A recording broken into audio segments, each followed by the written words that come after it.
Okay, we have the green bars, and we have the live counter sticking up, so we should now be live. Which, of course, means welcome back to the Storytime Network. We're here with more Pride Month content, and today we're going to be ranking some queer ships.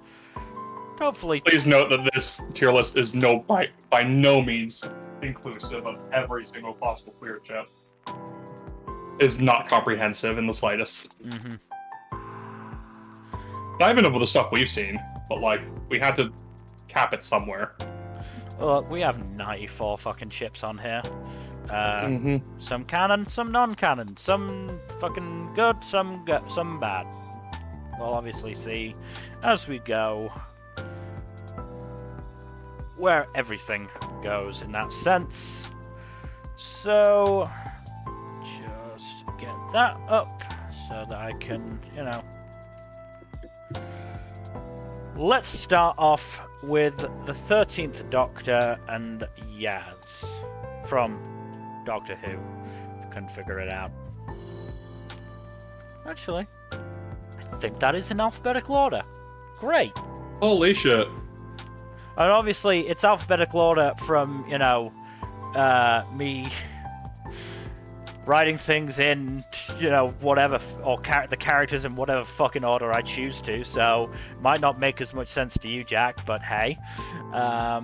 That's fine. So yeah, you've not watched any of that, have you? I have not watched past the 10th Doctor. If I'm brutally honest, I haven't watched a huge amount of, I think I got into the second season of 13th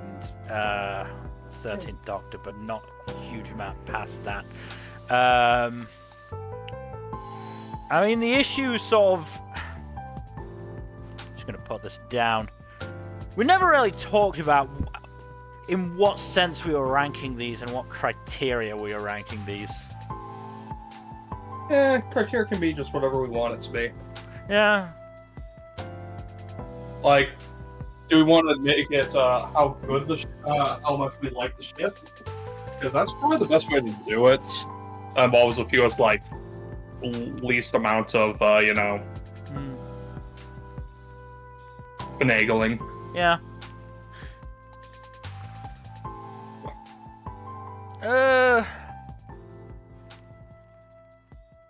I'd say if you're feeling neutral on it, just put it in C. I do like it. I like what I've seen from the characters, but there's also an element of,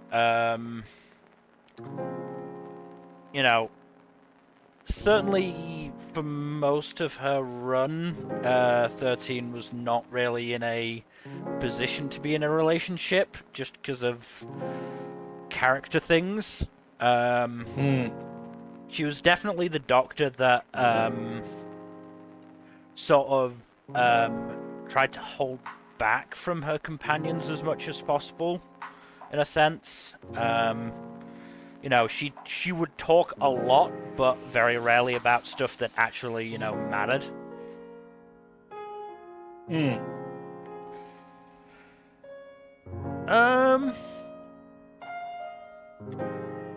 I want to go B. I do definitely like it. And, the actresses had really good chemistry with each other, so fuck it, let's go. Alright. So this is Anistia and Euphilia from Magical Revolution. I'd say they're a good A-tier ship. Not least because they're, canon, but also because they have really good chemistry. And they have a really strong influence on each other's character arcs. Okay. So I'd say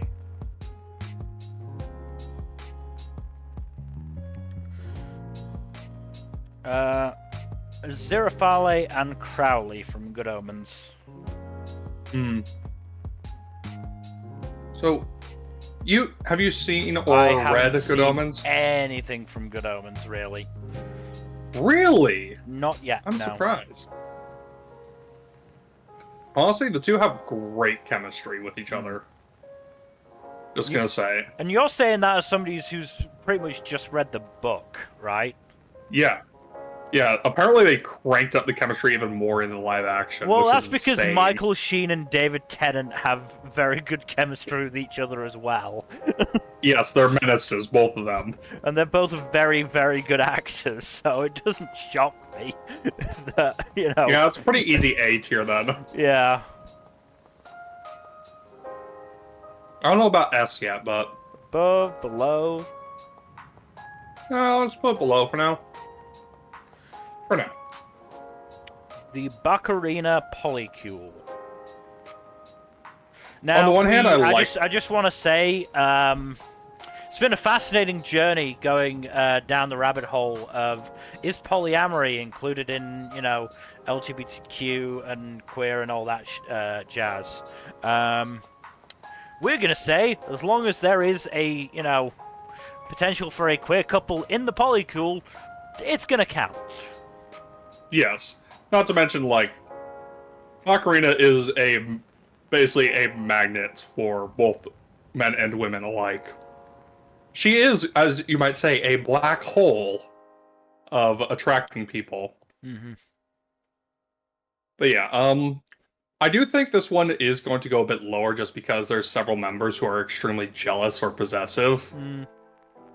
Yeah, and personally for me, you know, as much as I enjoyed Katarina's denseness, it's started to get old.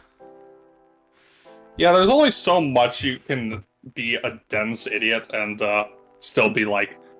At this point, it's no longer a sympathetic thing, it's just like, you are an asshole.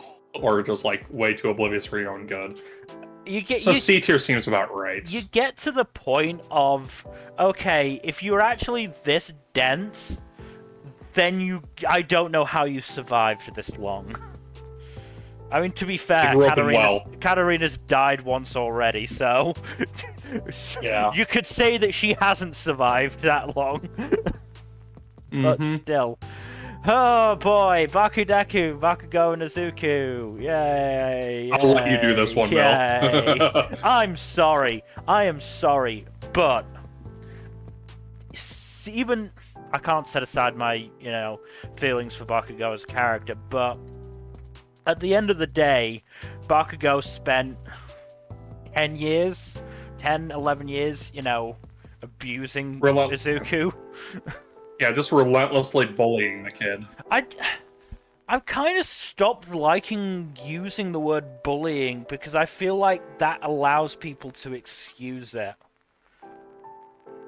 Because they'll go, tormenting would probably be the better word for it.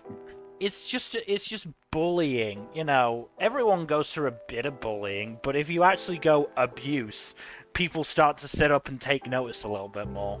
And, you know, I don't think it can be argued that what Bakugo did to Izuku is abuse.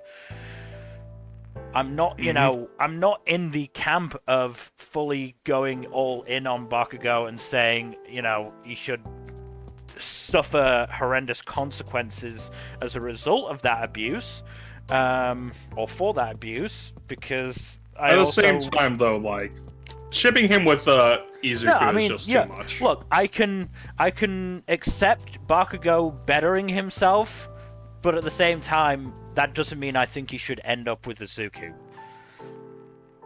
If you actually like the dynamic of someone who's of like this kind of dynamic in a ship, but executed well, try Locked Tomb. I mean, even that one, you know, I think we all agree that that is fucking toxic. Oh, it's toxic, it's extremely toxic, but at the same time, like, I can see, like, the chemistry between the two of them is very strong. Even if they're, like, both incredibly broken people. But it's handled a lot better than any, by quite a wide margin than, you know, this shit. I think it helps, and, you know, you can argue back and forth about, you know, the quality of character writing in that, but, you know, Gideon never... Oh god, we didn't put fucking Gideon and Harrow on. Shit. You want to run back and correct that real quick? I'll try and do it quickly, but I just in talking about it, just went, shit. I mean, we can talk about the next one while you're doing that. I mean, I just, what I will say is that, I'm just gonna have to go with the fucking covers of the first two Locked Tombs book, because I'm doing my best to fucking, stick to official art where I can.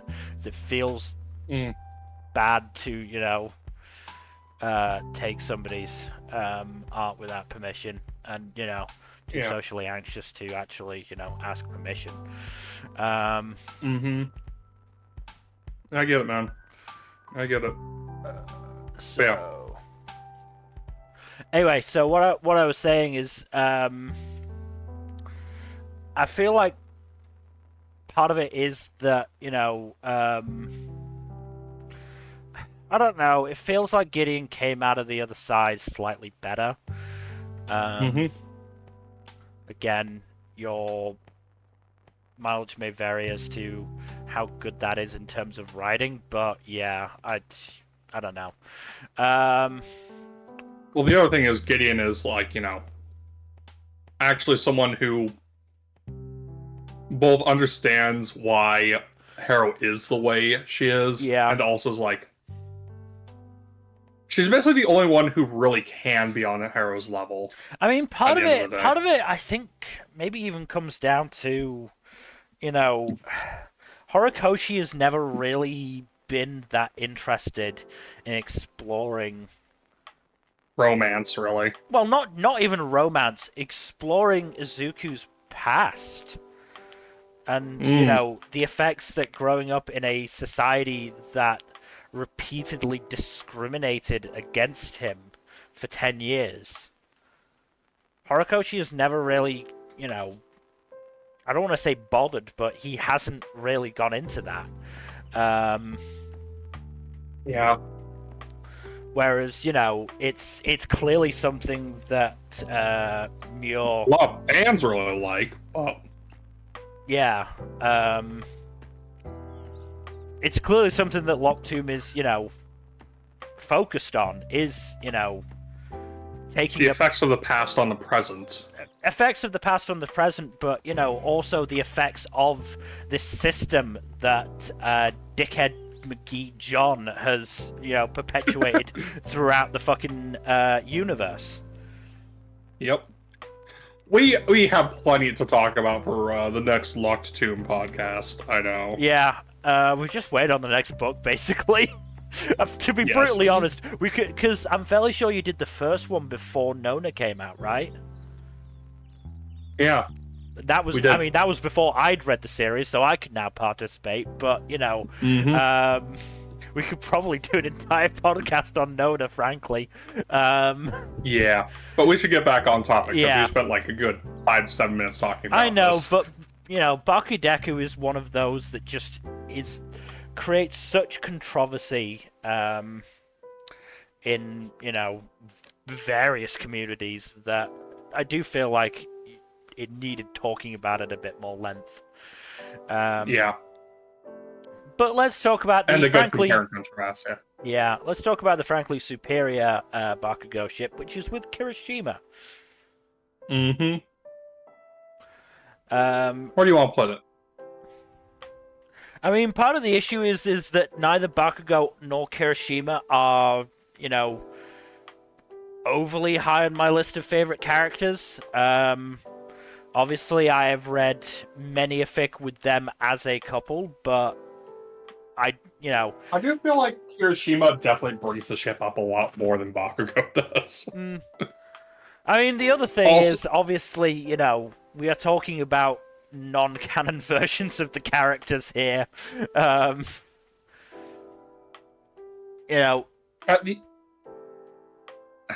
the end of the day, like, they have a pretty good dynamic when it's actually focused on. The issue is it's not focused on as much as it probably should be. Like, a lot of Class 1A just gets thrown by the wayside for a lot of the series. Yeah. And like we said, Horikoshi is, the the most he's really written romance is with Ochaku and Izuku. So, C. C seems fine. Yeah. Batman and Superman. I've realised we didn't put in another great DC ship. Clark Kent and Bruce Wayne. God damn it, Mel. I had to do it. I had to do it. I know. No, but the two have really great chemistry, so I see why a lot of people ship them. Yeah. I personally don't, but I can understand why. Yeah. But yeah, I mean, I've laughed at, I think it's in particular that fucking one meme of the one Tumblr post. Yeah, of like Bruce Wayne in an interview, like talking about how like handsome Superman is, I think, and the fucking interviewer is Clark. So it's just like, oh, you really feel that way, Mr. Wayne? It's just yeah. Yeah, that's great. I suppose the they question have a really fun dynamic. Yeah, I suppose the question is, do you think Bruce would go down on Clark? Honestly, I wouldn't put it past him just because, like, he might play into the Playboy persona even more than he normally does. The question is if he does it for the bit or if it's genuine.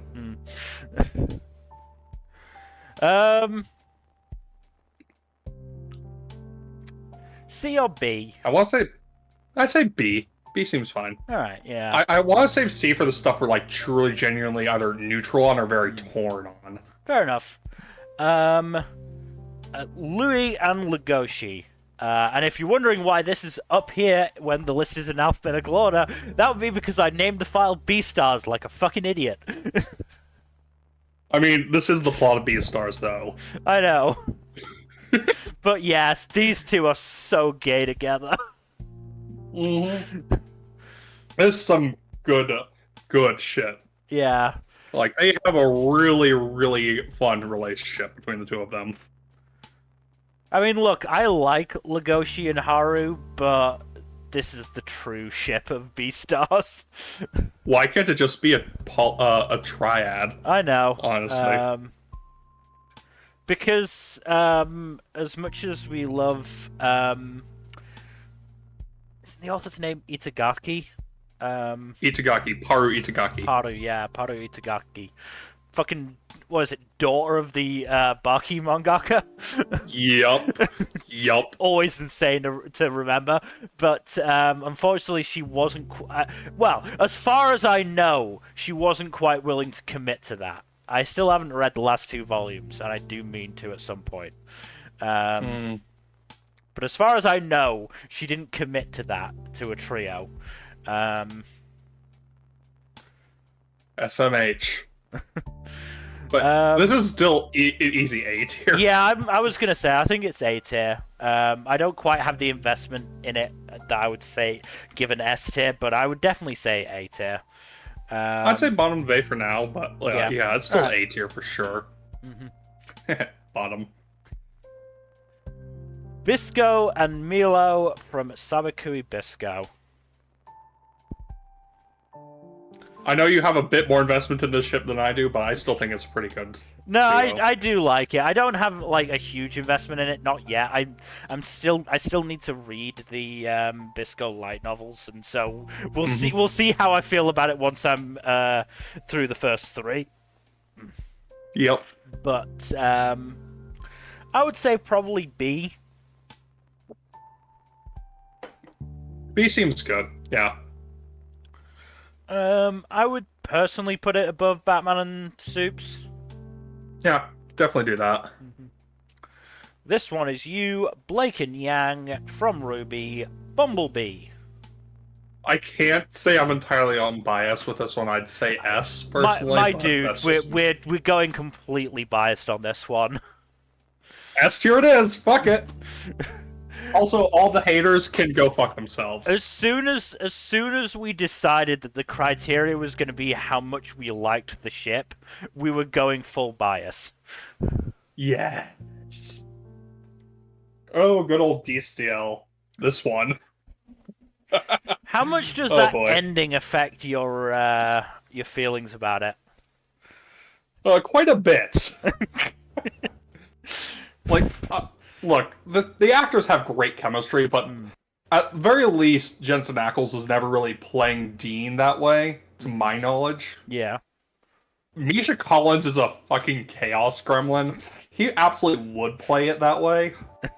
But at the same time, like, I don't know how genuine the ship was supposed to be, or if it was just, like, supposed to be one-sided pining, or just, like, the writers just decided to throw it in at the last minute so they could both have the fastest bury your gaze moment in history. Have their cake and eat it, basically. Exactly. So D tier then. D tier for D for D? I won't put it in F because it's almost impressive. Yeah, but yes. Look, you know, sometimes, you know, the events of canon are going to affect this. Yeah, because it'll affect our thoughts on these. Yeah. Katra and Adora from She-Ra.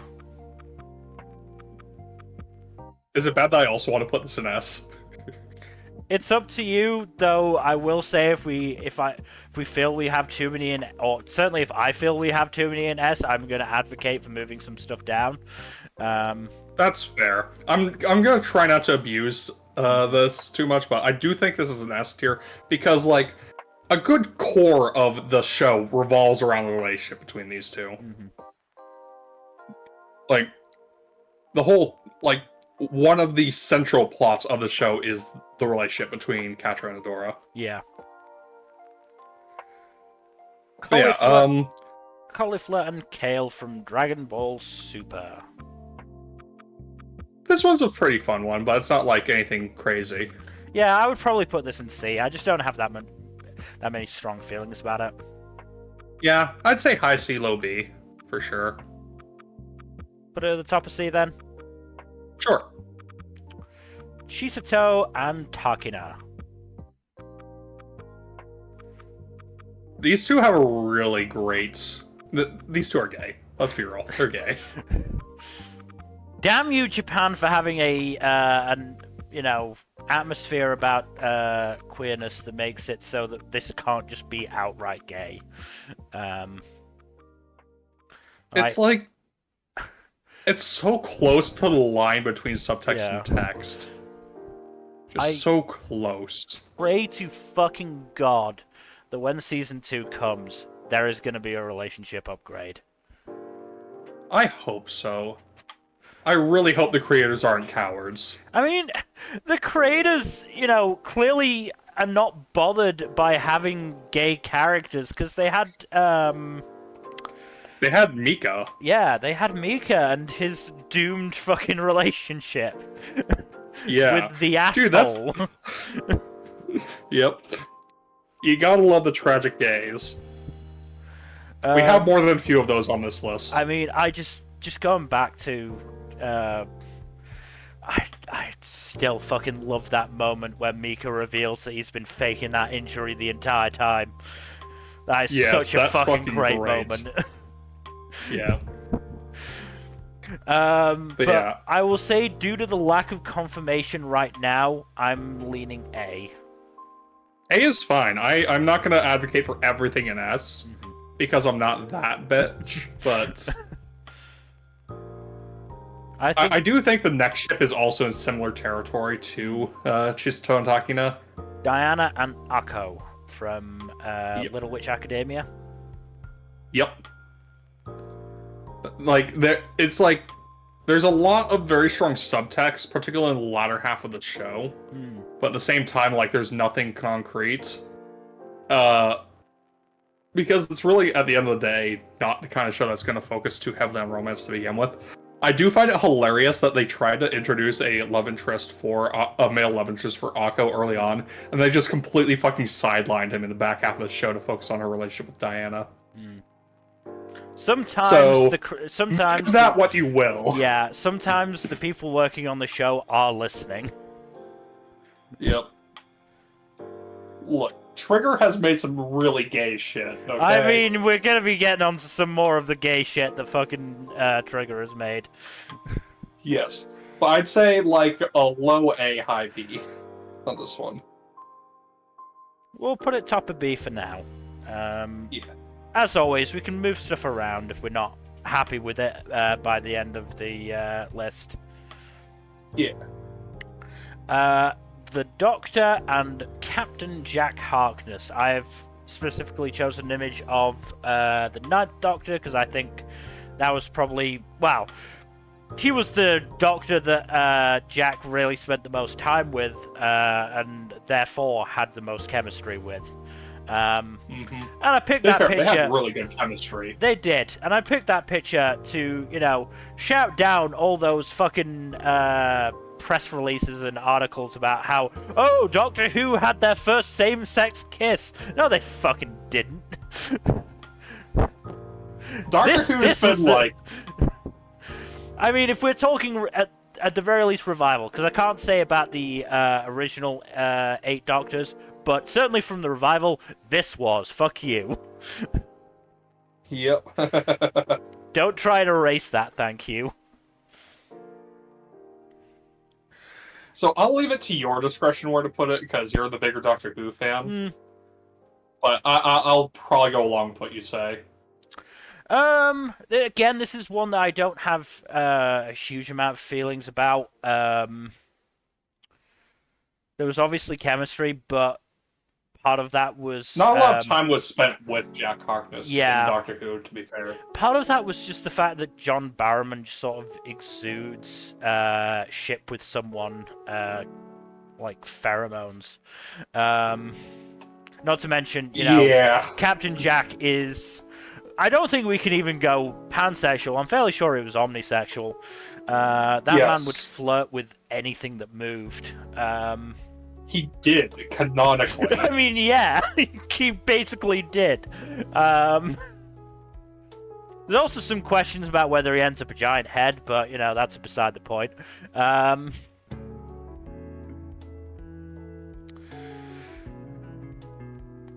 probably gonna go top of C personally. That's fine. Like I said, I just don't have a huge amount of feelings about it. This one, on the other hand, the Master and the Doctor. Again. Oh, good old toxic Yowie. Again, I've very specifically picked, you know, the John Sim and David Tennant variants of the characters, because certainly from what I've watched, I mean, it's sort of weird talking about it, because obviously the next incarnation of the Master we see is female and is against a male Doctor, and then the incarnation after that is a male Master with a female Doctor. But here's the thing. But they're both gender fluid and moral entities. They're both, you know, they both sort of look at gender and laugh, so... Yeah. I mean, the fact is, I still haven't watched that episode. I keep meaning to, but it's also, I also know it's going to be devastating. I need to watch the last couple episodes of Series 10 with Capaldi, because it does have John Sim and Michelle Gomez, I believe is her name, Masters both on screen together, which could be a ship on it all in of itself. God. But yeah, no, Tennant and Sim, Christ, they played just this tragic, toxic pairing. You know, and it part of it could just come down to, you know, Tennant's character as the Doctor there, Ten's character of, you know, being this wanting to be this hero, having, you know, believing he wasn't able to save, you know, Gallifrey and the rest of the Time Lords, and so wanting to do all he can to make up for this. And, you know, he comes across the Master, realizes, you know, 2 Time Lords left, he wants to keep him around, and he can't do it because, you know, the fucking master is a spiteful, petty bitch who does not like that the Doctor is, you know, enamored with humanity. He's a jealous motherfucker, is what he is. He is a jealous, petty bitch. But, you know... But yes. All of this is telling me that you're going to put this one pretty high. I'm definitely going to put this in B.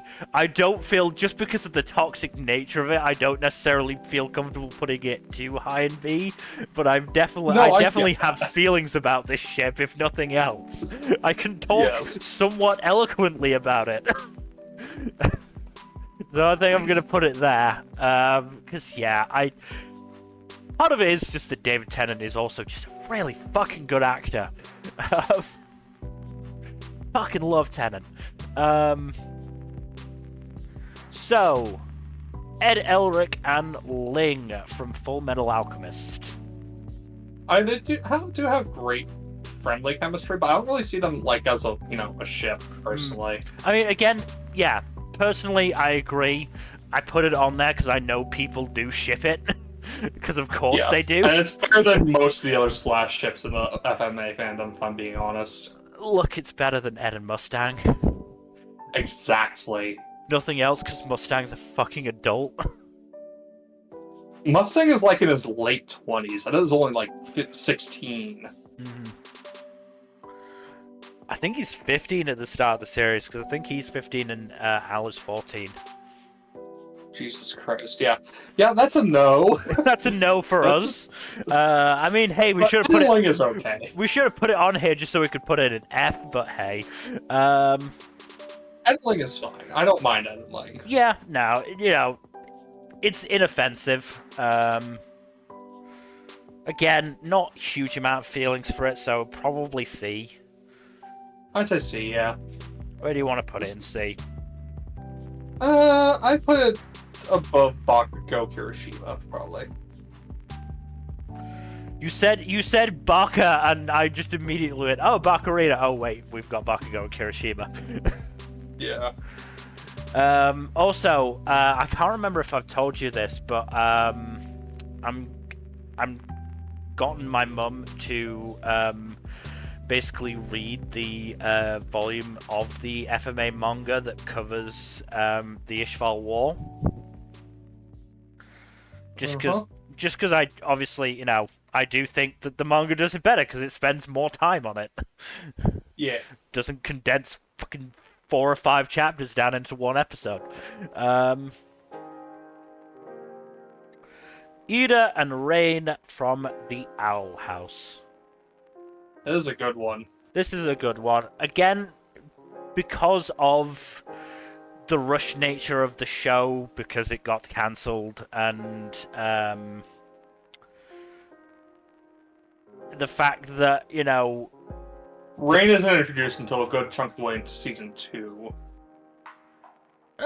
Was the other thing.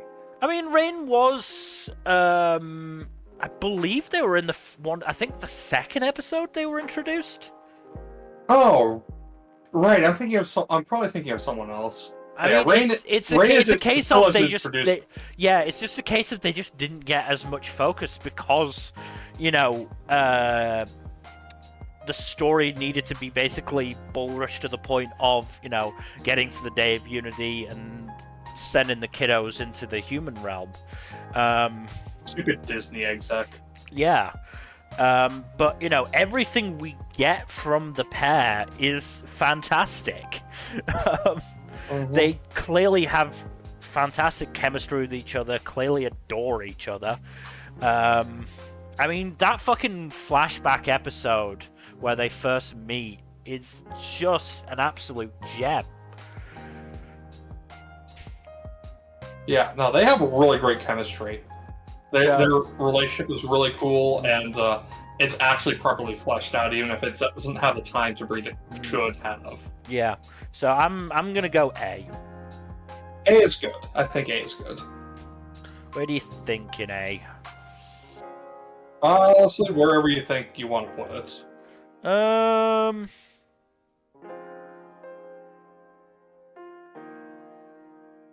I'm gonna go here. Just because, you know, I think the three above it, the relationship between those two characters is a central focus point of the show, of their shows. Mm-hmm. Emma and Regina from Once Upon a Time. I remember watching so much Once Upon a Time when I was younger. I think like in college and stuff. It's a fun show. These two have a really good dynamic. They act as co-parents to Emma's bio son that Regina adopted, which is fun. Yeah, I'd say it's not like a super strong ship. The show is pretty strongly het focused in terms of its ships. Yeah, if I'm being honest. But it's not a bad ship. I'd still say C though. All right. Probably below. I want to say below below the Saiyans. Okay. Eve and Aoi from Birdie Wing. Sigh. The creators were cowards for not going through all the way with Absolute this. fucking cowards. I will also say I think the ship was hurt by the fact that Eve and Aoi were kept so far apart during that second season for a good chunk of it. As a result, I'm probably going to go B. Yeah, no, that's fair. I think high B, but still B. I think probably maybe there. That sounds good, yeah. But yes, they are absolute cowards for not committing. Exactly. Hey, we were just talking about Trigger and being gay. Fallon and Marcel from Delicious in Dungeon. It's amazing how strong the relationship between these two is, and that we can feel it being despite the fact that we don't see them on screen together that much. No. I mean, it helps that Marcel is so very disastrously gay. So very down bad for Fallon, yes. Yeah. And, you know, little bits and pieces we've seen of extracurricular media has not helped. The fact that, you know, fucking Marcel is like, Shuro is trying to woo Fallon. Grrr! It's just like, oh my god. She's so jealous about it, but it's great. Oh my god. I kind of want to say high A, if not low S. I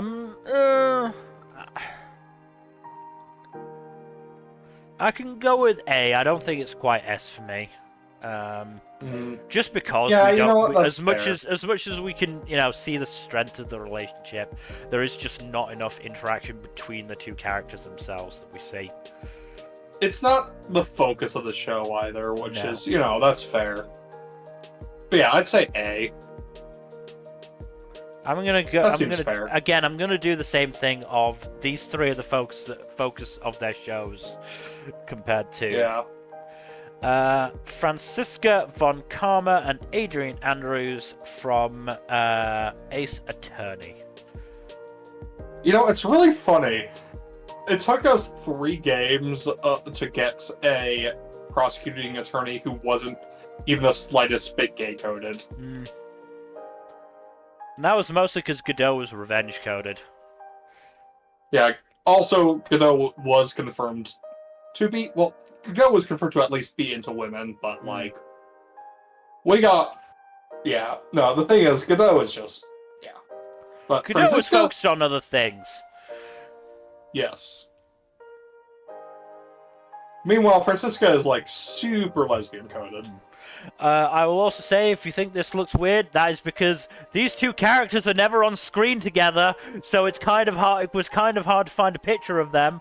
That is, well, the thing is, like, the visual novel format doesn't help because you never see 2 characters on the same screen unless, like. And yet, I managed to find a fucking Edgeworth and Phoenix one pretty easily. Though, to be fair, it's not from the game. It's just somebody put the sprites in. But, yes, exactly. I had to go and get the sprites for both characters and just smush them together as much as possible. Yeah, they do have decent chemistry with each other from what little we see, but like at the end of the day, there's not a lot to the relationship. Again, it's probably a C. Yeah, I'd say C. What do you think? If any of you viewers are thinking like, hey, you're putting a lot in like C or higher, that's because we mostly picked ships we liked. Yeah. I'd say below, like, I'd say the bottom of C, personally. Alright, yeah. Maybe about Bakugo and Kirishima. I mean, maybe. To be honest, these are two characters that have the barest amount of interaction in canon. Yeah.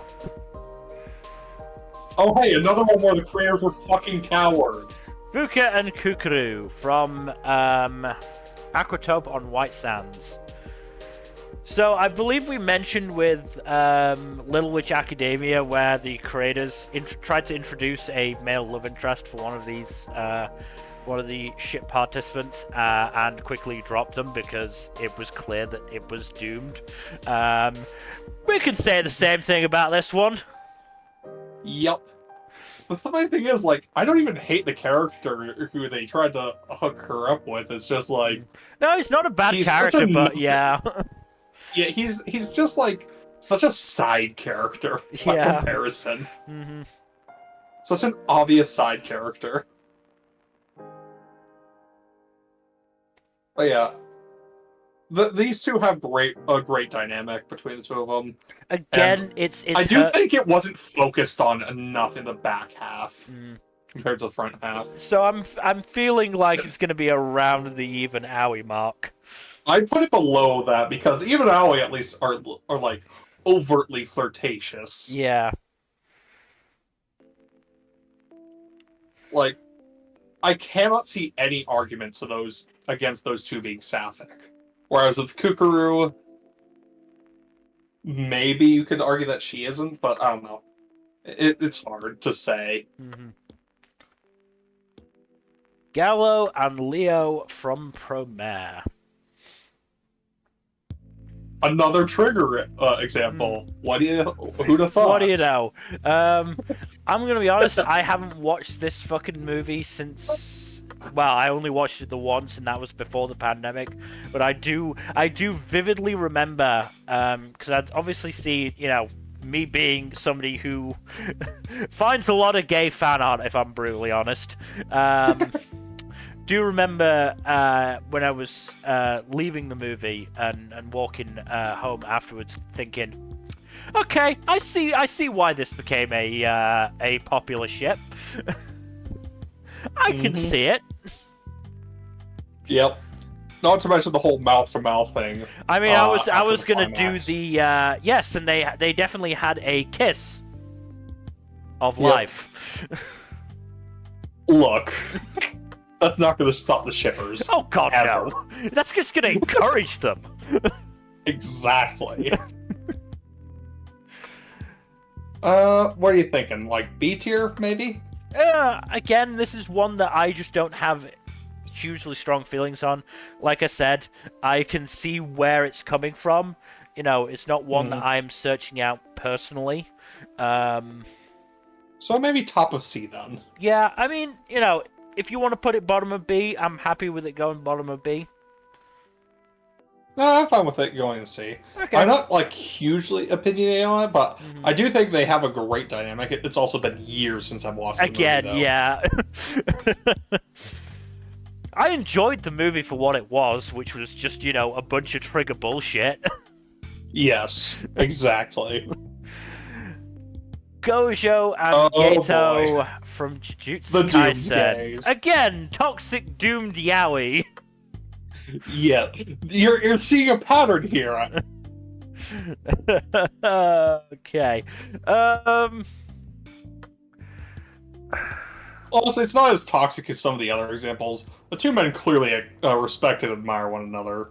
I mean, even when Gato turns. went full evil, you still got the feeling that they absolutely adored each other. Mm-hmm. He was always on Gojo's mind. I mean, even after Gojo killed him. Gojo wasn't willing to kill Gato outside of KFC. god, the fucking KFC breakup. That's so funny. That's so funny that that's the bit of the background people latched onto. Because it's funnier to do so. I'm thinking probably, again, similar sort of vibe as the Doctor and Master in B. Yeah, that seems fair. I put it above Doctor and Master, though. Yeah, that's fair. That's fair. I can definitely see that. Goku and Vegeta. Man. Again, I'm going to be honest, this is not something I personally ship. I don't either. I just think it's, I'm not surprised that so many people do ship it.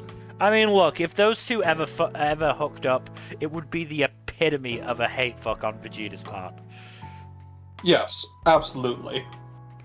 Goku, I don't think he really... Yeah. He's much more interested in fighting than he is in fucking. To be honest, yeah, I could absolutely headcanon Goku as asexual. Yeah. I think he might be somewhere on the spectrum, honestly. Yeah. And obviously that's not a conscious part on, any writer's, or conscious choice on any writer's part. That is just, them writing him How as he comes across. fully Yeah. focused on fighting.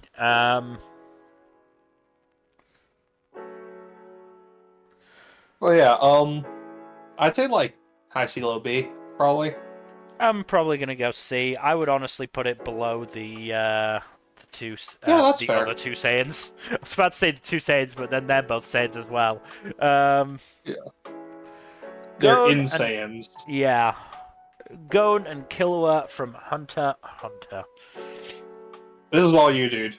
Yeah, I honestly think this might be my first S tier. Fucking go for it, dude. There's nothing stopping you but yourself.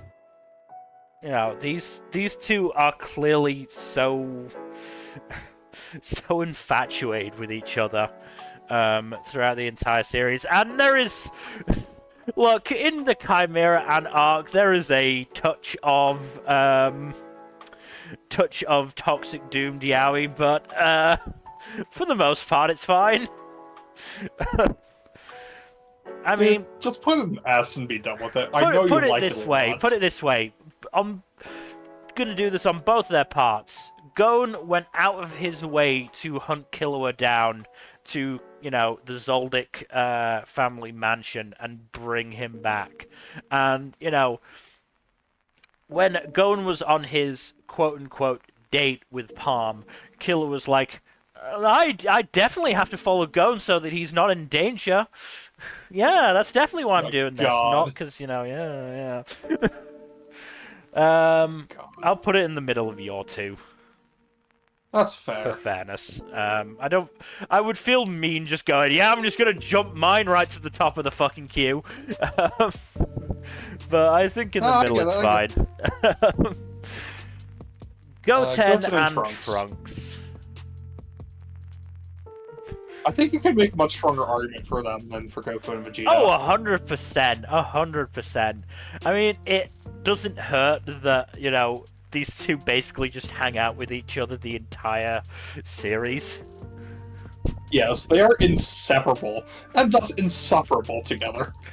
Especially when they're fused. At worst, you can say that they are queer platonic besties, but... Yeah. It's very easy to turn their relationship into a romantic one. Yep. What do you think? B? I'll go with B. Again, it's not one I have a huge amount of feelings for, but I'm happy to go B. Maybe... I think it's a fun ship, yeah. Honestly. Bottom of B? I don't think... Yeah, bottom of B. Yeah, I don't think, like, the people doing Dragon Ball projects in the future will ever actually try to hook them up. Of course not. Not unless they can profit off of it somehow. Yeah.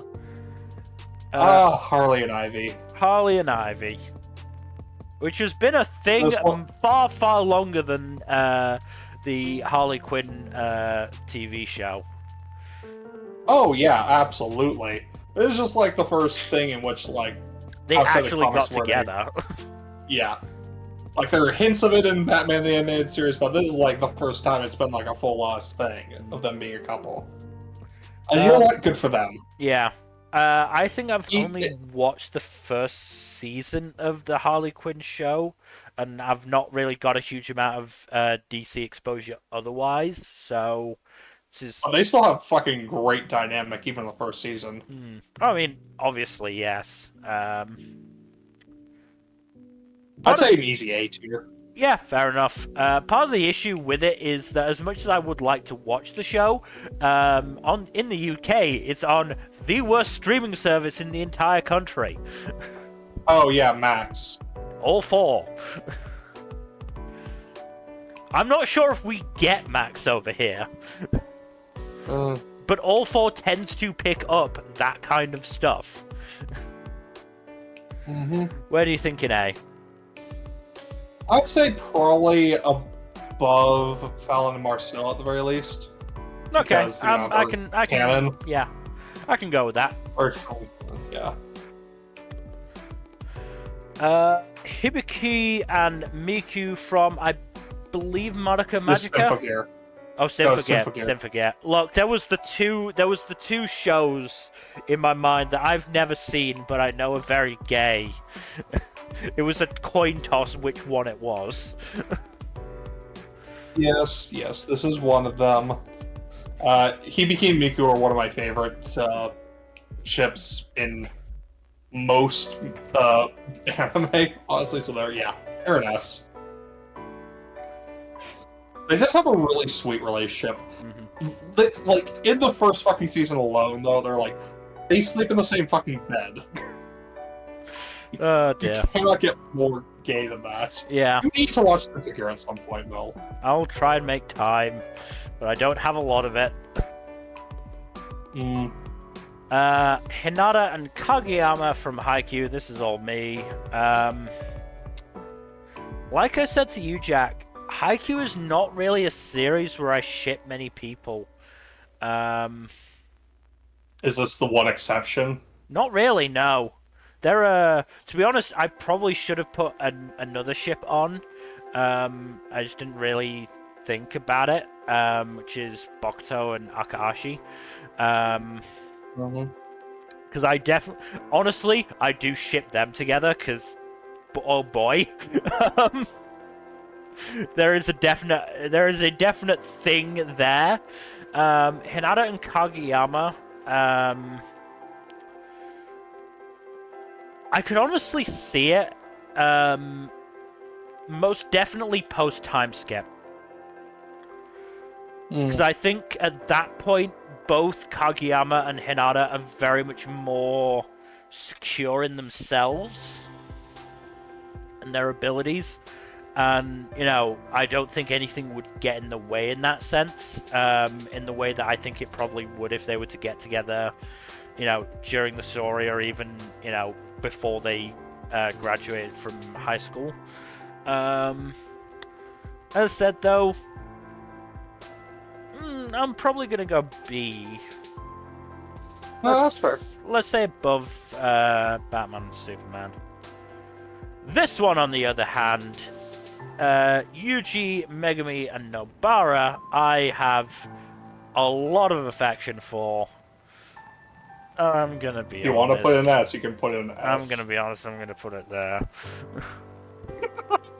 Look, dude, you're entitled to it. Look, I fucking love their dynamics. I fucking love them. I know, they're great. It is just so good. And it is a goddamn shame we have not, you know, been able to have... Well, we didn't have a huge amount of that dynamic all throughout the story, really. The only time we massively got it was the Cursed Womb arc. Because that was really the only time they were on a job together, but it was just so fucking good. Yep. Have so much chemistry together. They had some more episodic shit before Shibuya. That would have been so good. I know. Joker and Akechi. We keep going back to that toxic doomed yaoi. A lot of yaoi stuff is pretty toxic and or doomed. Yeah. If we're being honest. We definitely do have yaois on this list that aren't that, just so people are aware. But Well, that is not this entry. that is not this entry.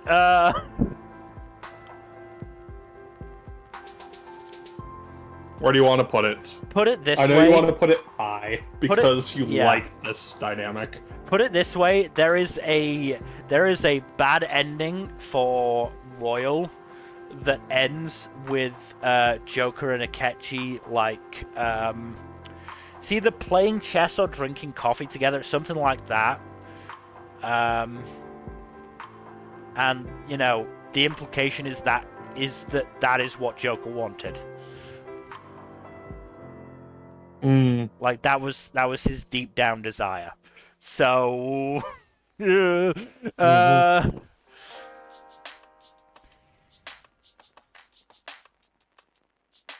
not gonna put it in S. I am gonna put it near the bottom of A. That's fair. I am gonna put it there. I am gonna put it there. Yeah, that's fair. It is funny how similar it is to Legoshi and Lilith. Yeah. Jolene and Hermes from JoJo Part 6. Have you not gone through JoJo Part 6 yet? No. Or have you only read the manga? I've only been reading the manga. And I've only gone through Part 4 for that. I think dang. I think Part 5 is now finished on Viz, but... I think Part 6 is at least partially up on Viz. Very well might be. There's just a lot of stuff that I'd rather be reading before that at this stage. You can also just skip Part 5 because that's like the least relevant. I am gonna be skipping Part 5 if I do read Part 6. Make no bones about that. I've given Part 5 its chance, and you know, look, I just couldn't get into it. I just found it boring, and you know, I got to that big mid-series or like partway through the series reveal about the fucking boss, and I just could not care less. But this is not that. This is Part 6, which is far better received. Was far better received from what I remember. Part 6 was good. The thing that's pulling back on this one is that Hermes is out of commission for a good chunk of Part 6. There's not a lot of focus on her dynamic with Jolene for that chunk of the series. Yeah. But it's still a good relationship between the two. I'd say low B.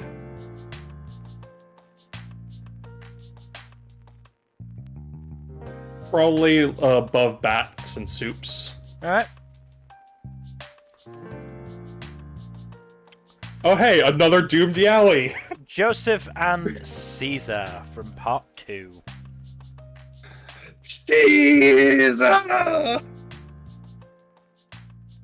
I'm probably going to do some sacrilege in JoJo fans' eyes, especially the ones who are fans of yaoi, which is like 90% of them at worst. D. Ooh. Spicy take. I don't know. What's your justification? I just never... I was never that into their general relationship. It doesn't get a lot of development, I feel. No. I mean, it's sort of my issue with Part 2 in general. The, fucking, God, what's his name again? I'm blanking because I'm tired and brain is dead. The author. Oh, Araki? Araki, that's it. I knew it started with A. But I was getting shit like Akihiko. Or Akihito. Araki just sort of, I don't know, I don't want to say lost patience, but just kind of lost his desire to really be writing about Harmon in particular. And that really sort of comes through in Part 2, I feel like. Harmon is just like not the kind of power system that lends itself well to reinvention the way stands do. Yeah. Like, I still have my issues with the, like, finale of Part 2, because it just does feel so rushed. And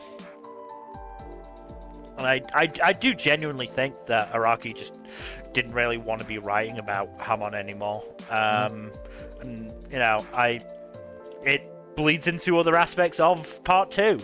But yeah, Part 2 has some... I do feel like Part 2 does have one of the better JoJo's, though. Your mileage may vary on that. But yeah, no, you're free to toss it in D. I do feel like it is pretty underdeveloped. I'll put it above the Bury Your Gaze. Because at least this wasn't explicitly Bury Your Gaze. Yes. Personally, I prefer Old Man Joseph. Old Man Joseph is fun. But this is Josuke and Okuyasu. This one isn't Doomed Yaoi. That's fun. It's honestly feels just so weird how, like, comparatively unconnected Part 4 feels with the rest of JoJo's. Yeah. Like, obviously, Part Joseph does... are like the least connected. Yeah, obviously Joseph does show up at one point, but, you know, there's no... If nothing else, there's no Dio. Well, there is Jotaro, though. Jotaro is there for most of the part. Yeah, God, he is. I didn't even remember that. Like, he and Koichi are the ones who first confront Kira out of the group. I didn't remember that. I read the manga. I obviously didn't take a huge amount of it in. JoJo's, as much as it feels sacrilege to say, JoJo's is not one of my favorite series. It's not a series I dislike by any means, but it's just not one that I've ever been like, oh, hey, that I really like that. I don't know. Maybe I think it maybe got built up too much in my mind by other people, but whatever. Maybe. Where do you want to put it? I'd say like high C, maybe. All right. Pretty decent. Above the Saiyans. Probably put it... yeah, let's do that. Jotaro and Kakuin. Jumping right back into that doomed yaoi, eh? Yep. Kakyoin, did you lay this egg? That poor I'm donut. not apologizing for that reference. That poor donut, though. Yep.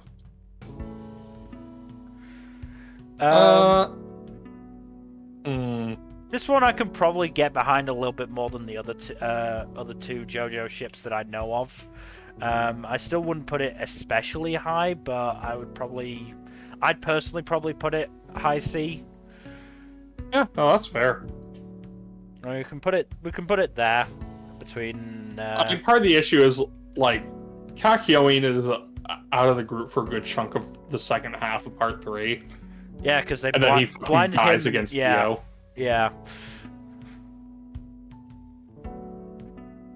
I mean, Dio gives him a real fucking real hard fisting, yes. Real hard fisting. Really rearranges his guts.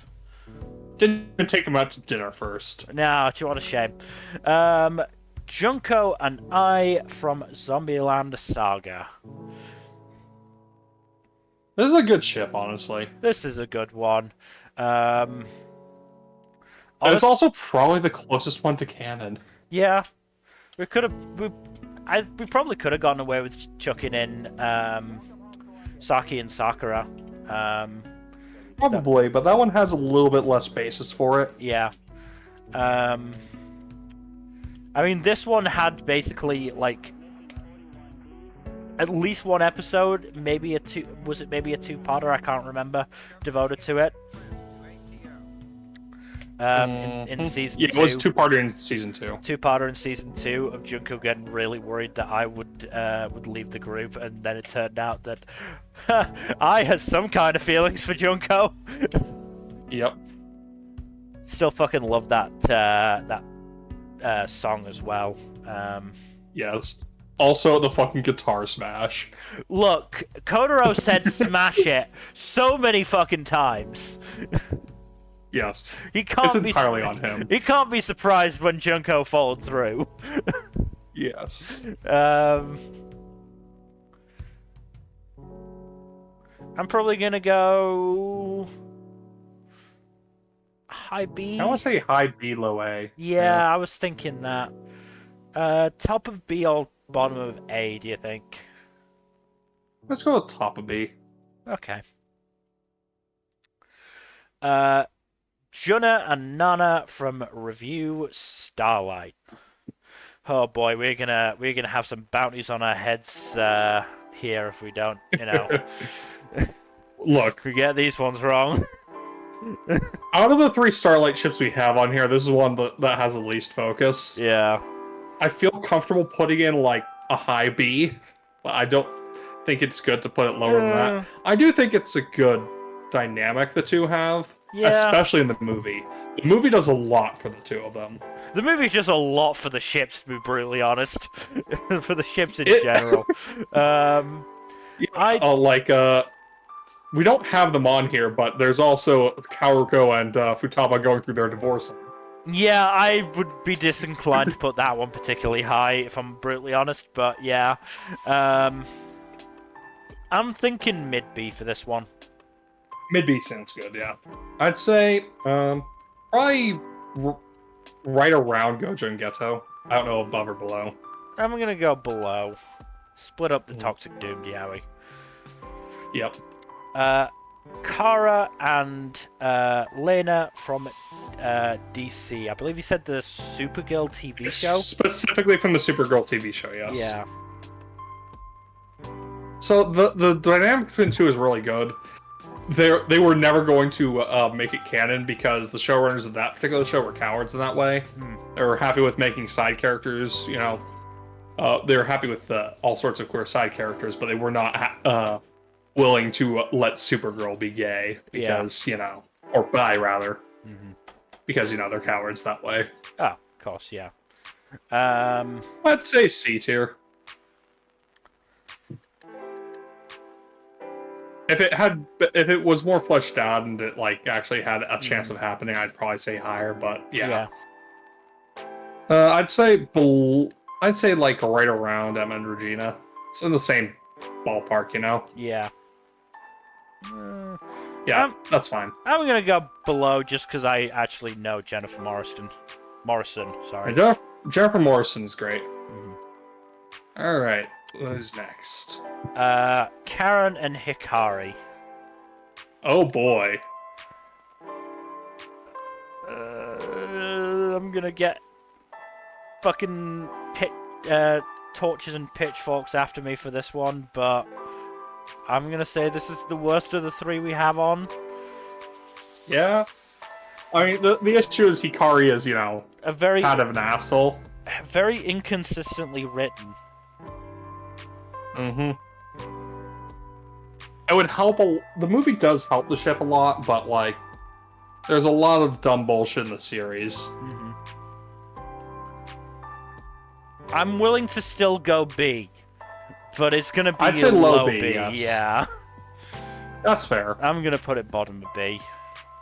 Yeah, that's fair. Kirika and Shirabe, which this one is Symphogear, right? It's all Symphogear, yes. Yeah, okay. Theirs is a fun dynamic. They are... The one issue is that I do have is that they are pretty young, so they don't have a very particularly mature relationship at that point. But at the same time, puppy love is also cute. I mean, hey, I fucking put Gon and Killua in S, so Yeah, no, that's fair. I'd say high B, low A for this one. I don't want to abuse my privileges of putting stuff high too much. We can put it bottom of A. We've not got too many A ships for the time being, so we can do that. That's fair. All right, the OG, Kirk and Spock, one of the original Slash ships. Funny enough, I have not watched much of the original Star Trek TV show. I have seen the reboot movies though, and despite how much they try to play both of these guys as straight, yeah, there's still a chemistry there. You cannot make this relationship without there being chemistry there. Where do you want to put easy. it? I kind of want to put an A tier just for the influence alone, honestly. All right. Again, we can put it. We can put it bottom of A tier if you want. Yeah, I'd say so. Like this one's super influential for good reason. Yeah. Korra and Asami, talking of influential. This is my bias showing. I want to put it in S. Go for it. Look, this is a ship that walked, so something like Luce and Amity could run. You know what? You're right. Fuck it. Put it in S. I will also say that we may end up having a similar result for Luce and Amity when we get round to that one. Mill, I would honestly straight up unfriend you if you said that they didn't deserve at least S. Where in S do you want to put Korasami? I'd put them right below Catra and Adora. Okay. I do wish the relationship was allowed to be more. Actually, no, I'd put it bottom of S for now because unfortunately it was censored to prevent them from being more explicit with it. It was a damn shame. Yeah, I haven't watched Korra yet, but I still do find it funny that I believe it was Bolin dated both of them, and apparently not Bolin, Mako dated both of them. Mako dated both of them. Okay, sorry. But there's a really funny comic I've seen making the rounds here and there of just like after they hook up, you get the bit of Asami trolling Mako while Korra's talking about their trip, and it's just so fucking funny. I'll try to find it so I can send it to you. Yeah. You've probably seen it before, though. I probably have seen. I may have seen it out and about. I've definitely seen some comics along those lines of, Mako being a somewhat sad sack in that respect. Yes.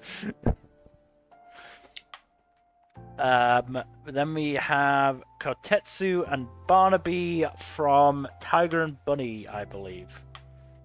Yes. This is a good dynamic, honestly. You have the whole older gentleman with the younger partner / protege who he keeps getting one-upped by.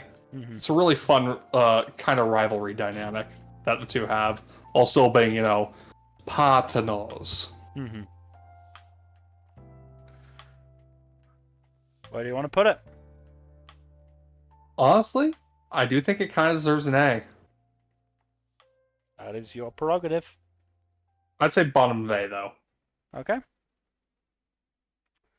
Law and Luffy, One Piece. Did you put this hit there, or did I? I think you put this there. Maybe. Actually, I might have put it there. I can't remember. I know I see a lot of it about. It's not a bad ship. I know I see a lot of it about, so... I'm 90% sure that this is Luffy's most popular ship. Very possibly, yeah. And honestly, not for bad reason. I do think Luffy is a bit too ace-coded to really be like... Again, it's sort of similar to Goku in that respect, isn't it? Yeah. I don't dislike the ship, though. It's just I'm not really into it.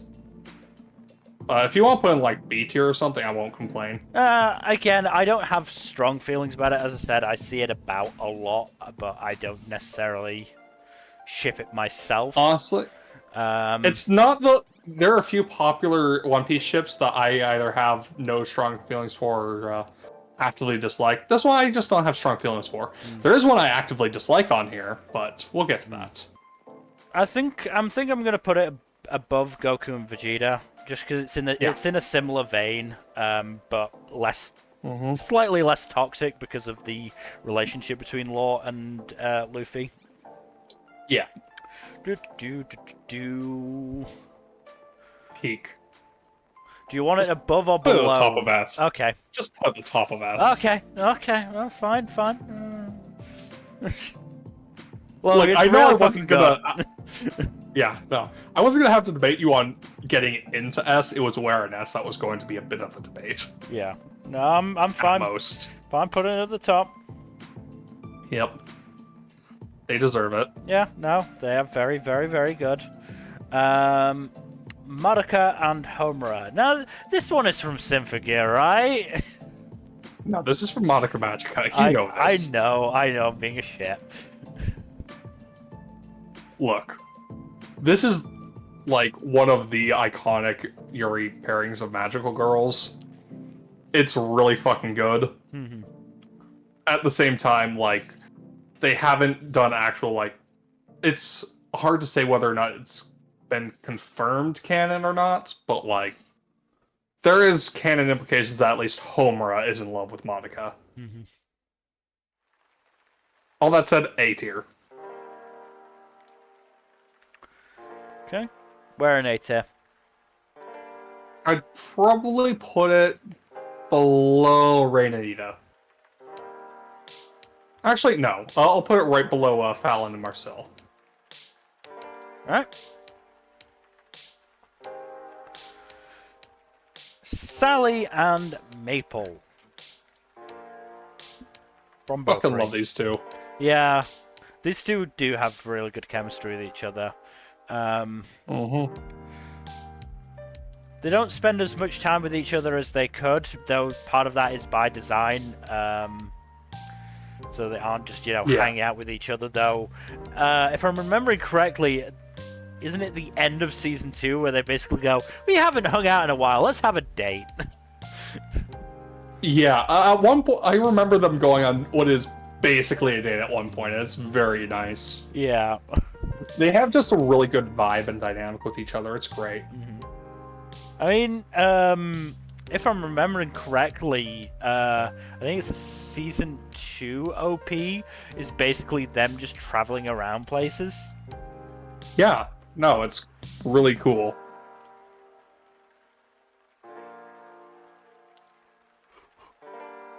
So I'm gonna put this in A, personally. I agree. I'm not going to stop you. Where do you think an A? I'm thinking high A. I'm game.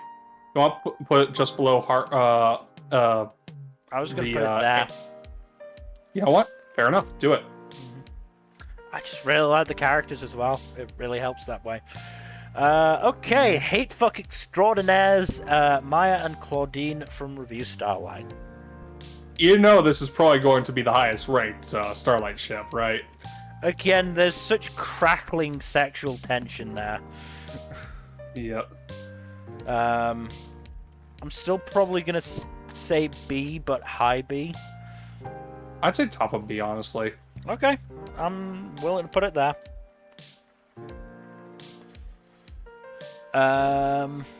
Menno and Akari from, I believe, the Executioner's Way of Life. Yes. It's good. It's really good. The whole thing is like, Menno is trying to kill Akari, but also she can't kill Akari, and she winds up like, it's the whole developing a crush on the person you're contracted to kill type thing. Mm-hmm. Meanwhile, Akari has always known what Menno is about and still likes her anyways, and has been time looping to save Menno's life for countless time loops. Yeah, that's that good shit. I'd say A tier.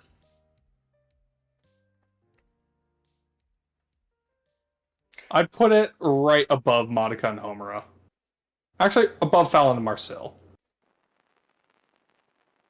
Okay. There we go. Momo and Jiro from My Hero Academia.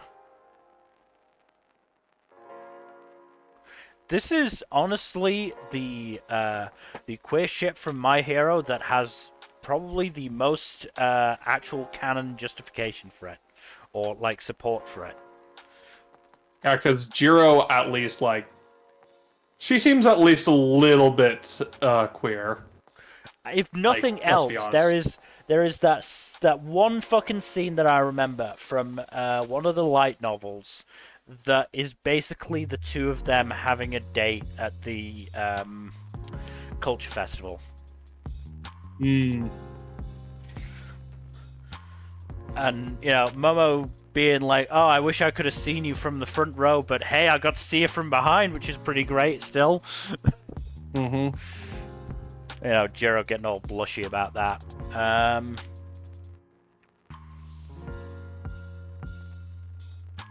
High B, low A? I'd say, yeah, that seems fair. I'd say we should probably put it below, you know, the hate fucking actresses. Okay. Just because.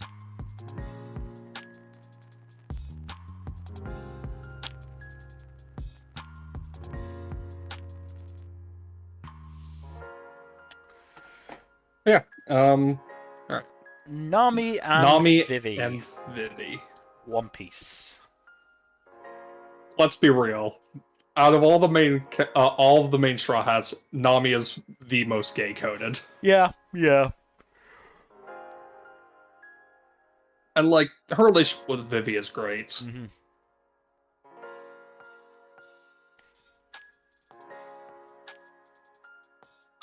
I'd honestly want to say like high B on this one.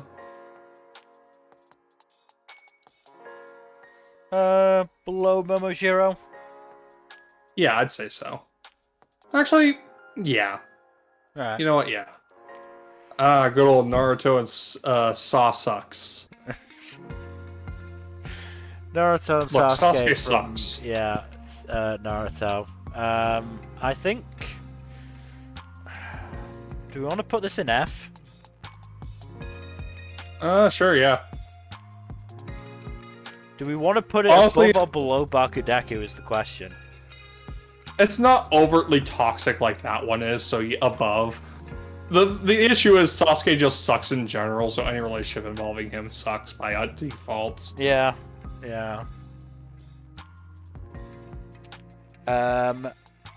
Nico and Will from The Percy Jackson series. Let's or just say the Percy Jackson Half-Blood series. Half-Blood series. Okay, there we go. Half-Blood series. I honestly, S tier for me. All right, I haven't read those novels yet.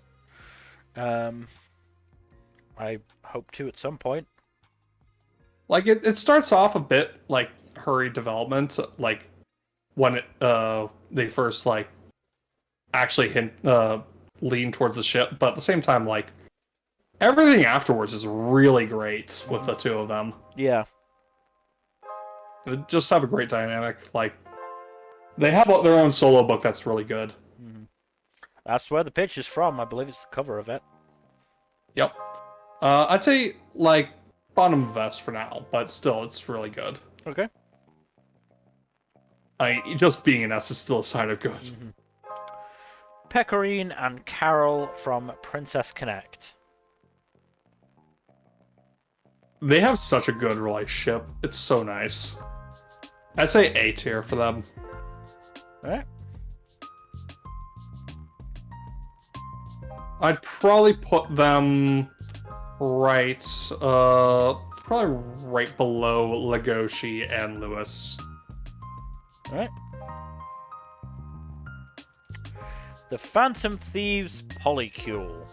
We are gonna do a video on this at some point, but we should just do a Polycool shipping video at some point because that'd be really fun. As said in our chat, I do want to try and do a pre-recorded video with this one just to test out if we can do something like that.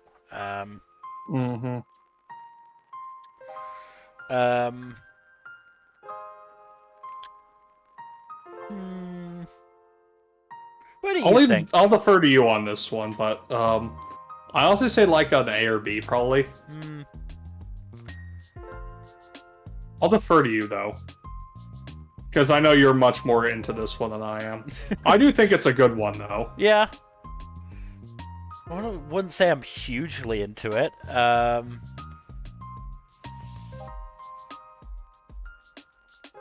Probably B then. Yeah. I'm gonna go there. I think I probably have stronger feelings for the ones above it in B. Mm-hmm. Phoenix Wright and Miles Edgeworth from Ace Attorney.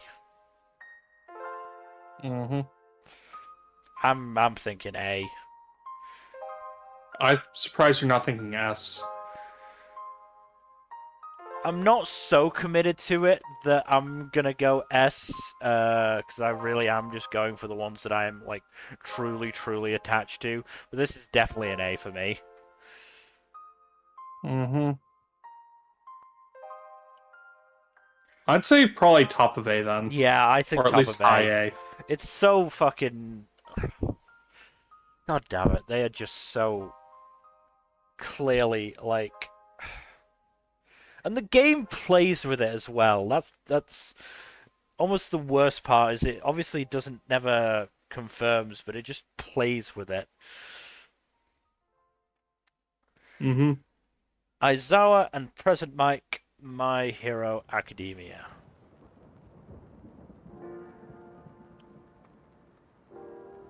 I mean, this is one I obviously ship, but not in a like active way. Mm-hmm. Of I try and search out stuff with the two of them as sort of the focal point. Um, this is one that I will absolutely be like, oh hey, this is in the tags of a fic. It'll probably be pretty good then. Um, Mm-hmm.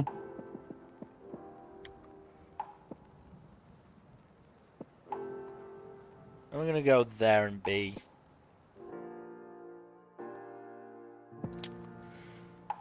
Ray Taylor and Claire Francois from I'm in Love with the Villainess. This is gonna be mostly on you. I'd say A tier on this one. It does a lot of strong development, especially like as the novels go on and really dig into and lean into the relationship. Mm-hmm. I am sad that the anime only really scratched the surface of the Yeah. story, Mm-hmm. which is, the tragedy of all light novel adaptations, if we're being honest. Mm-hmm. Yeah, I'd say pretty comfortable A tier. So middle of A? I'd say right above Meadow and Akari. Right. Fun fact about the image I chose, I believe it's an illustration drawn by the Adachi and Shimamura artist. Oh, that's rad. Who should thank their lucky stars they're not on this list, because I would not be kind to them. Mm-hmm. Oh, I'll be right back. Cool. While he's gone,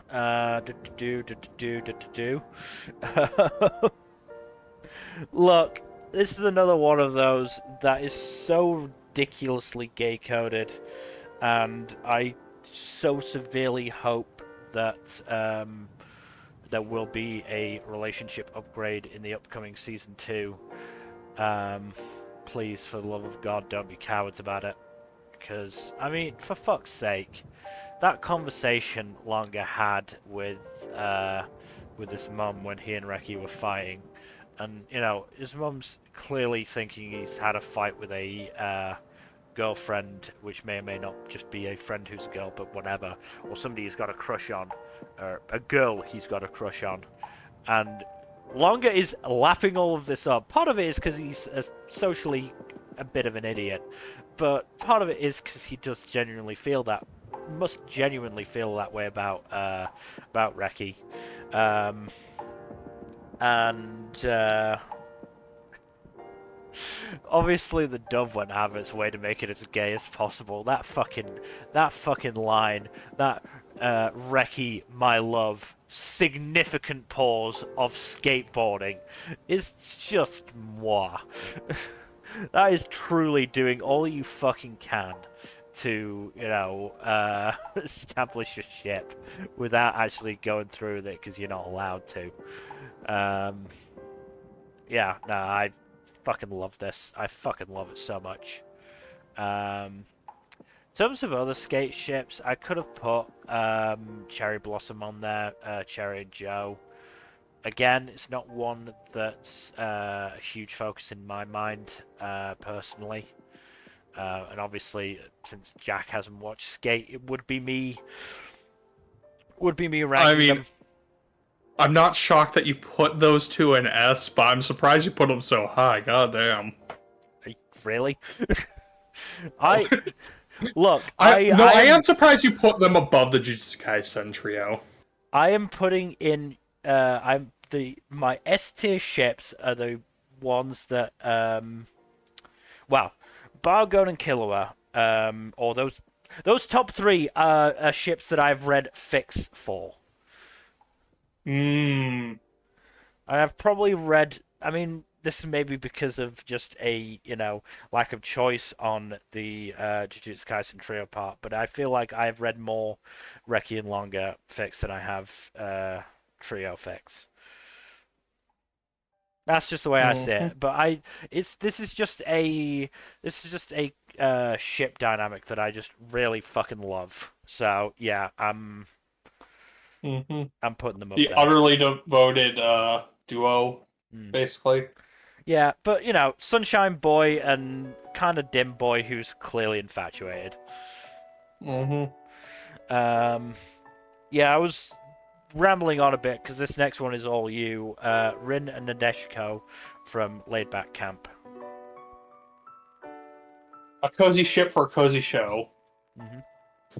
They have a really cool dynamic, and it's just really fun to see the two of them. I'd say A tier. I just realized I've done something very, very dumb. What? Didn't actually save the fucking picture for Tododeku.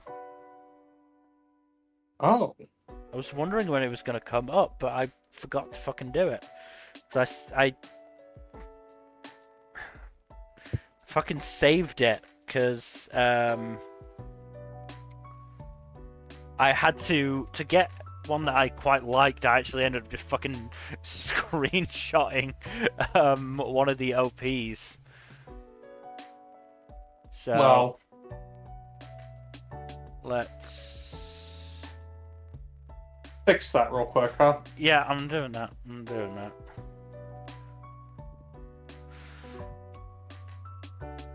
Because, I think we all know where that's going. There we go. We'll be ending on it. Yay. Anyway. Yeah, Nadeshiko and Rin, I'd say probably a low A tier. Right above Kirika and Shirabe. Should be fine. Ryo and Akira from Food Wars. I felt that was only fair that Food Wars get some representation in here. Should have another one somewhere. There is. It's your second row right now. Ah, yeah. Middle is. Yeah. Yeah. I do think this one is the weaker of the two. Oh, yeah, absolutely. This is not one I personally ship. I don't ship it either. I just thought it would be fun to include it here because, contrast and stuff. I think probably bottom of C. Yeah. It's nice to have a fierce rivalry ship, but this one just doesn't do it the way some others do. I mean, there's a better one in this fucking tier list from that show. Exactly. But sometimes you have the devoted best friend ship. Yeah. Like this one. Ryuko and Mako from Kill la Kill. Yes. You've seen Kill la Kill, haven't you? I've seen like an episode of it. Oh, wow. Yeah, these two have a great dynamic, and they're just like... You have Mako is like the super energetic, friendly one, whereas Ryuko is the hot-blooded jerk with heart of gold. Mm-hmm. It's a really fun ship dynamic that doesn't get played up as often as some others. Yeah. Yeah, I'd say like a solid B tier on this one.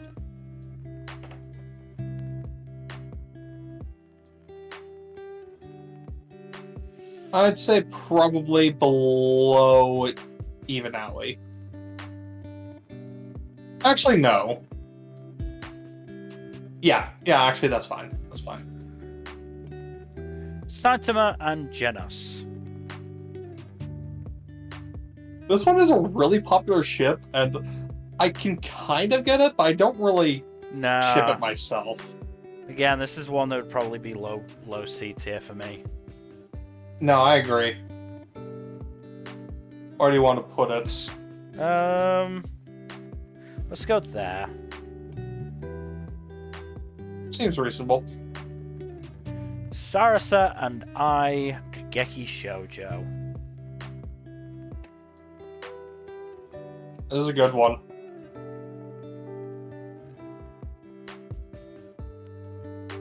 This is a very good one, yeah. This is one that has a slight chance of actually being canon in the end. Yeah, because there's actual queer characters in the manga. Yeah.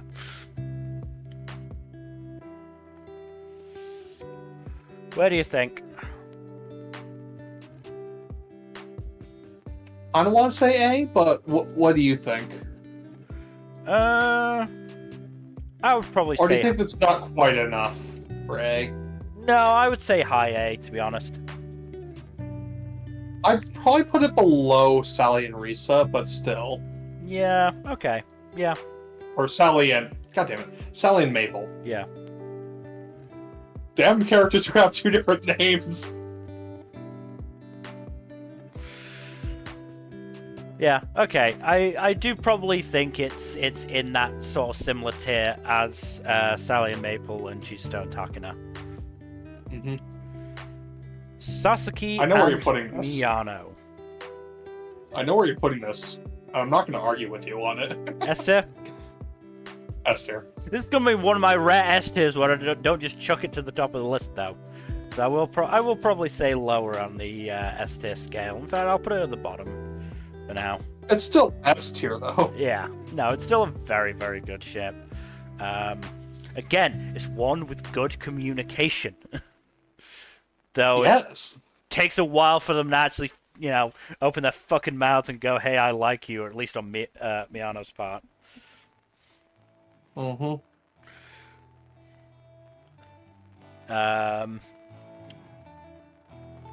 Sayaka and Kyoko, which I believe is also from Madoka. It is indeed from Madoka, yes. So this is one that doesn't really get too fleshed out in the anime that much, but it does have great chemistry when it's on. Mm-hmm. It does get a little bit more substance in the movie, but yeah. I'd say this is comfortable low B. Alright. I'd probably put it above Judah and Nana, actually.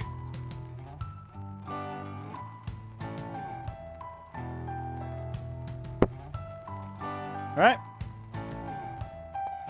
Scorpia and Perfuma from Shira. Mm-hmm. Another good ship. A lot of the ships in Shira are actually really good. Mm-hmm. I do think you should watch it at some point, but I know you don't have all the time in the world. No. Honestly, I'd say probably low A tier on this one. Yeah, maybe bottom of A tier. It's still a good ship, it's just not like a focal ship. Yeah, okay. Senku and Gen from Dr. Stone. I'm gonna leave this one to you, mostly. Again, It's a good dynamic. Yeah, this is just one, again, that I see so much fucking fan art for. Some of which I do like, because it's really good art. I mean, me personally, in terms of Dr. Stone shipping, I'm much more a Senku and Kohaku guy. I agree. Like, Gen is a fun character. Yeah. But, like, he seems the kind of character who's just flirty with everybody. Yeah. Just because of his demeanor in general.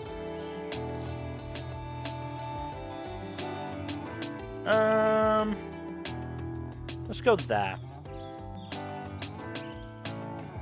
Yeah, that's fair. Another Dr. Stone, Senku, and Tsukasa. Oh, hey, another toxic yaoi. We haven't had that in a while. Oh, it's not as toxic as most toxic. No. Ships, for being honest.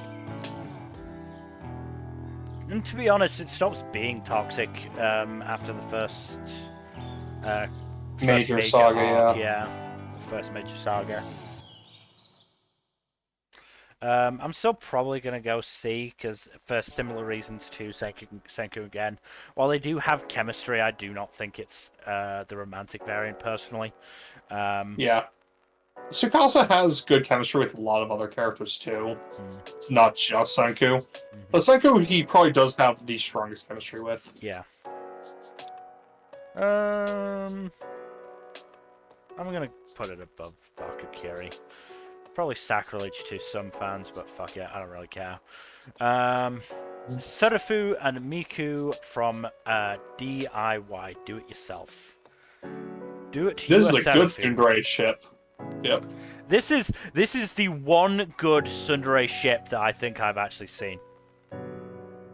There are a few others, but this is one of the best ones, yes. This is the one fucking, like, series that had a potential ship with a tsundere where I was like, okay, yeah, no, this actually makes sense why the other person would actually, like the tsundere.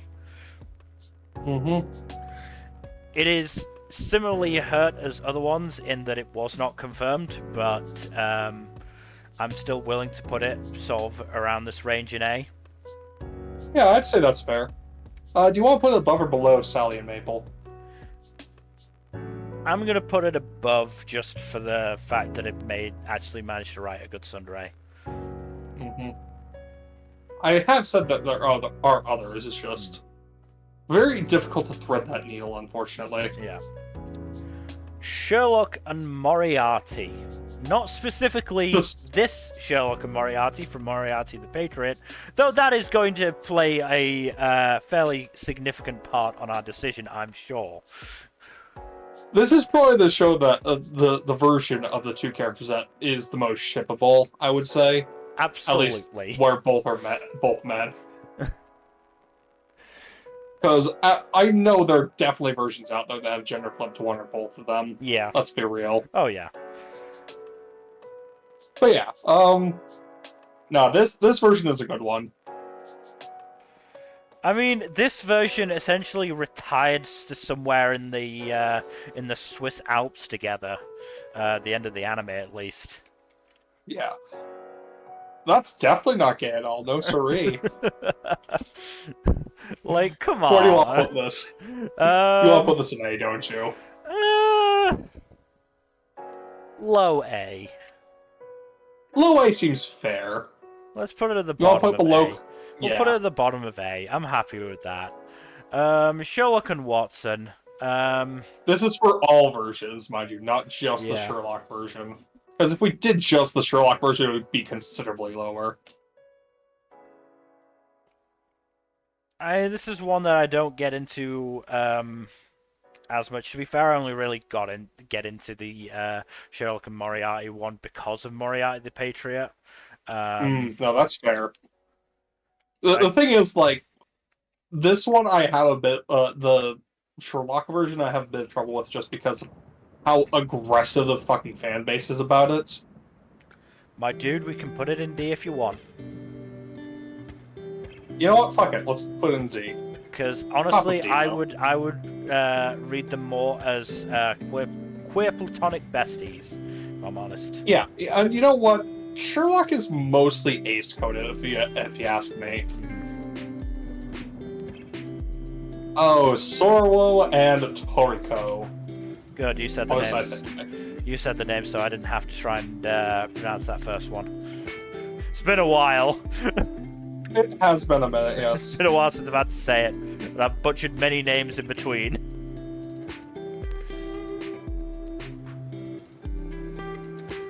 Yes. I like it. The anime was too slow in their progression for me. The relationship itself was good, though, I think. No, I definitely the do think foundation was definitely there. They definitely do have good chemistry. And again, every so often I will see little bits of fan art for them that I will, go, yeah, that's good. I'll like it. Not that anyone will be able to see now, Musk. Thank you. Fucking asshole. Honestly, I don't entirely disagree with the decision to prevent you from seeing likes, just because, like, it does seem a bit panopticon-ish. Here's the thing. I think it should be a choice. That is true. It should be a choice whether or not... I think it should be an option you can toggle. That is the case on Tumblr. You can toggle likes on or off. Visible likes on or off. No, I think it should be a choice as to whether your likes are public or not. Yeah, I agree. But yeah, I still think this one is like a low A, high B. I'll go high B. Okay. Where do you want to put it in high B? We can put it basically at the top, just underneath the hate fuck. I'm quite happy with the hate fuck being top of B. Well, how we're just calling them the hate fuckers. They are. That's what they are, but still. That was one of the first things I was told about the show when I said I was going to watch it. Yeah, I mean, it's correct. Okay, now this one, speaking of hate fucking... Soma and Takumi. This one I genuinely actually kind of like. It's a good rivalship. I don't think I'd quite go A for it, but I think I would definitely go high B. Wherever you want to do it, dude. I will defer to you on this matter. Actually, I'm thinking about it.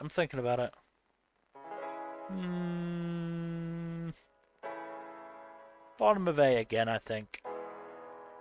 Bottom of A is good. Yeah. Because I do really like it. I do think one of the biggest failings of Food Wars is that they did never have a properly serious Shokugeki between Soma and Takumi. I'd say that's one of the, like, a handful of big failings in this series. Yeah. But the two biggest other ones, I think, are, like, Soma not going up against his dad and him not being able to get Erina to admit his food is delicious. Yeah. Steve and Bucky. Yeah. I'm going to be honest, I had to go out of my way to find a image of the two of them together with short-haired Sebastian Stan, because that is best Sebastian Stan. Thank you.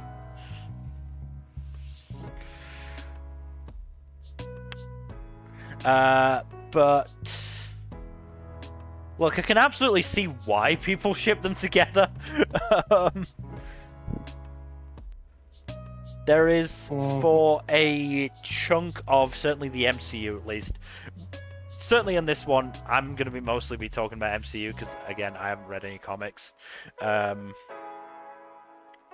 I can't speak to their relationship in the comics, but in the MCU there is a period where it is toxic and it probably ends doomed, and tragic, but well, somewhat tragic anyway. I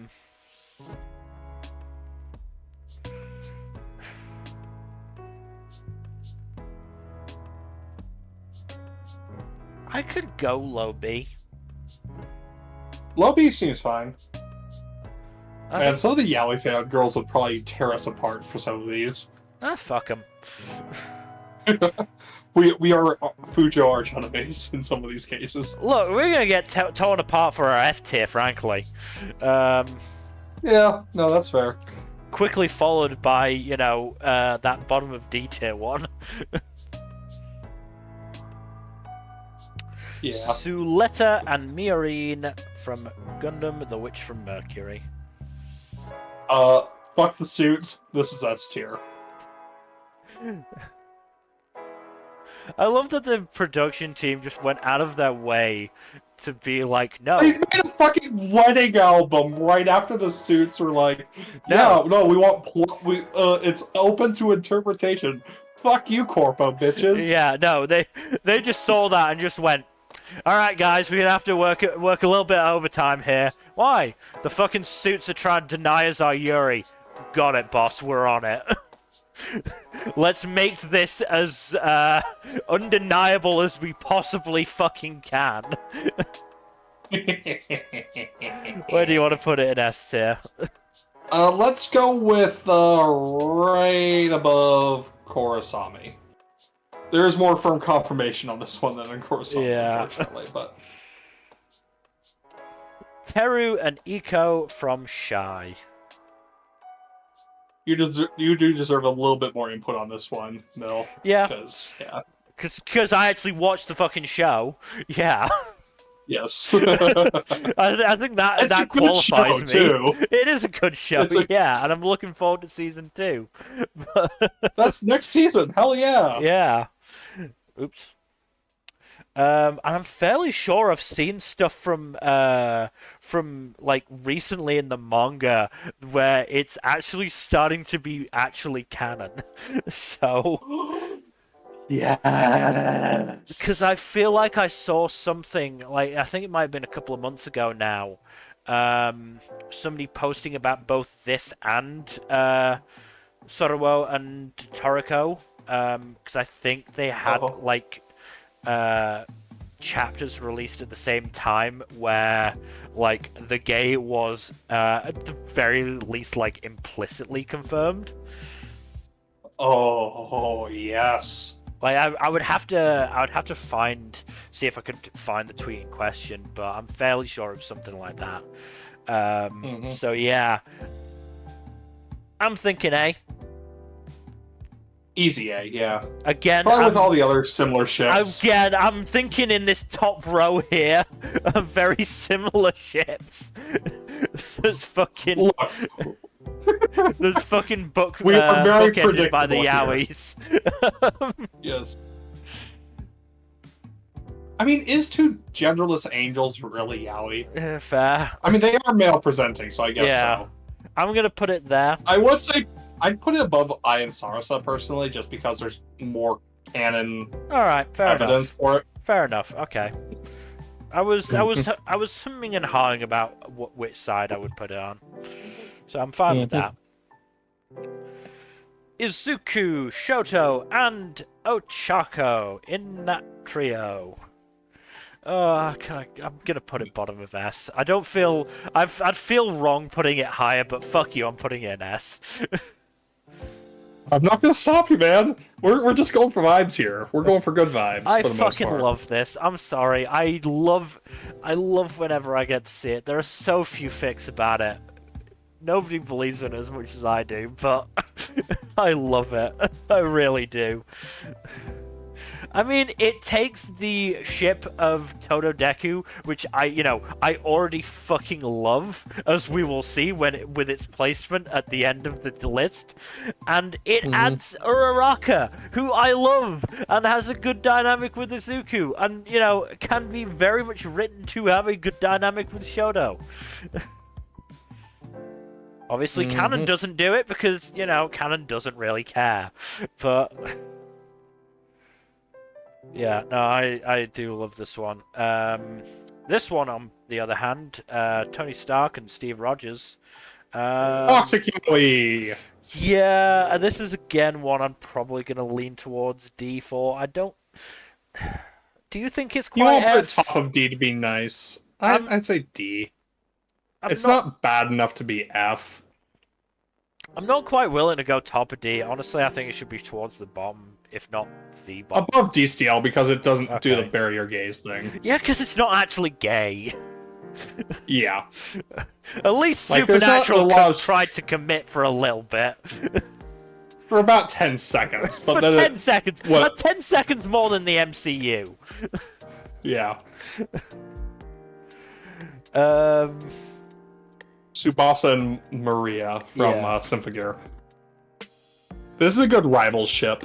I really like the whole rivals to friends to maybe more dynamic that they have. It's really good. Yeah. I'd put it right between the lower Symphogear ship and Rin and Nadeshiko, personally. This one? Yeah, there. Okay. Yeah, right there. Yeah, cool. Suguru, Aya, and Shizuku from Undead Murder Farce. This is a good trio. I mean, look, we've confirmed a, at the very least, sexual, if not romantic, relationship between Aya and Shizuku. And Suguru and Aya have some sort of thing going on. There is some tension there, yeah. Yeah. So Well, I don't think there's anything between Suguru and Shizuku because she does not swing that way. No, she really doesn't, and the show is very explicit in that. Yeah. Show is very explicit on which direction Shizuku swings, but that's what makes it a polycule. I'm still thinking probably B. Oh, that's fair.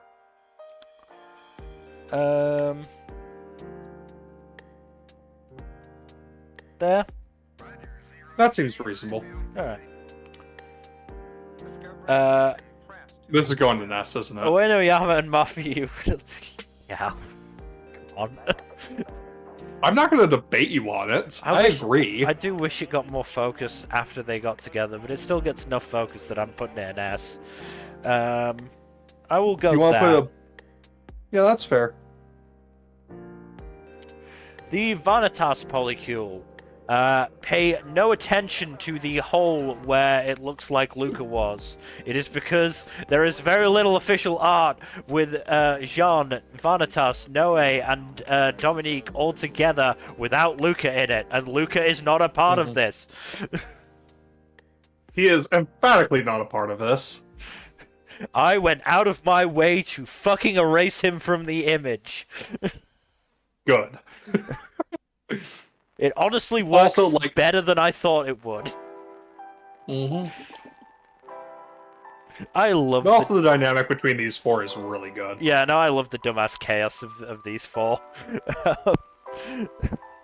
I'm probably gonna go A. I don't think it's quite S, but I think A. I think it's... Where in A do you want to put it? I'm gonna put it above Joker and Akechi, if that's okay. Yeah, that's fine. Above Yeah. the Toxic Yaoi. Yeah, I think that's a pretty good spot for it. It says a lot of the parts of the relationship that are the most toxic are the straight parts. Yeah. I mean, so to be funny. fair, there's a little bit of toxicness between Vanitas and Noe. Yeah, but it's a lot less toxic than between, say, Vanitas and Jane. Jean, yeah. John. I mean, there's nothing but good vibes between Jean and Dominique, at least. Oh, yeah. Sapphics absolutely. winning there. Yep. Waver Rider and Waver Yeah. from Fate Zero. Rider's fucking built, man. I was gonna say, can I just say that size difference is quite significant? Yeah. Yeah. Look, you got the classic hunk and twink pairing right there. There is gonna have to be some careful navigating in bed. Let's just put it that way. It is funny, like, Ryder is canonically bisexual, and, apparently, if he had been summoned by who originally intended to summon him, he would have intended to seduce both his master and said master's wife at the same time. Why not? Why not get both of them? He's a Giga Chad. He's also Alexander the Great, so are you remotely surprised he would do that? No. I was going to ask which historical figure they were, tearing apart to turn into this character. Alexander the Great, who was, very famously straight. Oh my god. Yeah, I know. He spent a lot of time with his close male friend advisor. Yeah. Go, Hephaestion, was it? Where do you want to put this, Jack? Yes. Honestly, I want to say A. Alright. I'm There's not a gonna. good I'm deal not of gonna devotion gainsay you at between this point. This is not one where I'm gonna like push for equal equal equal weighting. tiers. Yeah, this is just mostly for fun. This is not a particularly Yeah. serious thing. It's just Yeah, something no, fun. it's vibes. Just for something fun we can do for Pride Month. Yeah. How do you want to? How about right above Crowley and Aziraphale? Alright. Charles Xavier and Magneto. Or Eric This is like Leshare. they're the most X-coded people you can see in media, honestly. And I don't say that just for the pun. They're like so strongly coded as X's. It's great. The dynamic is great.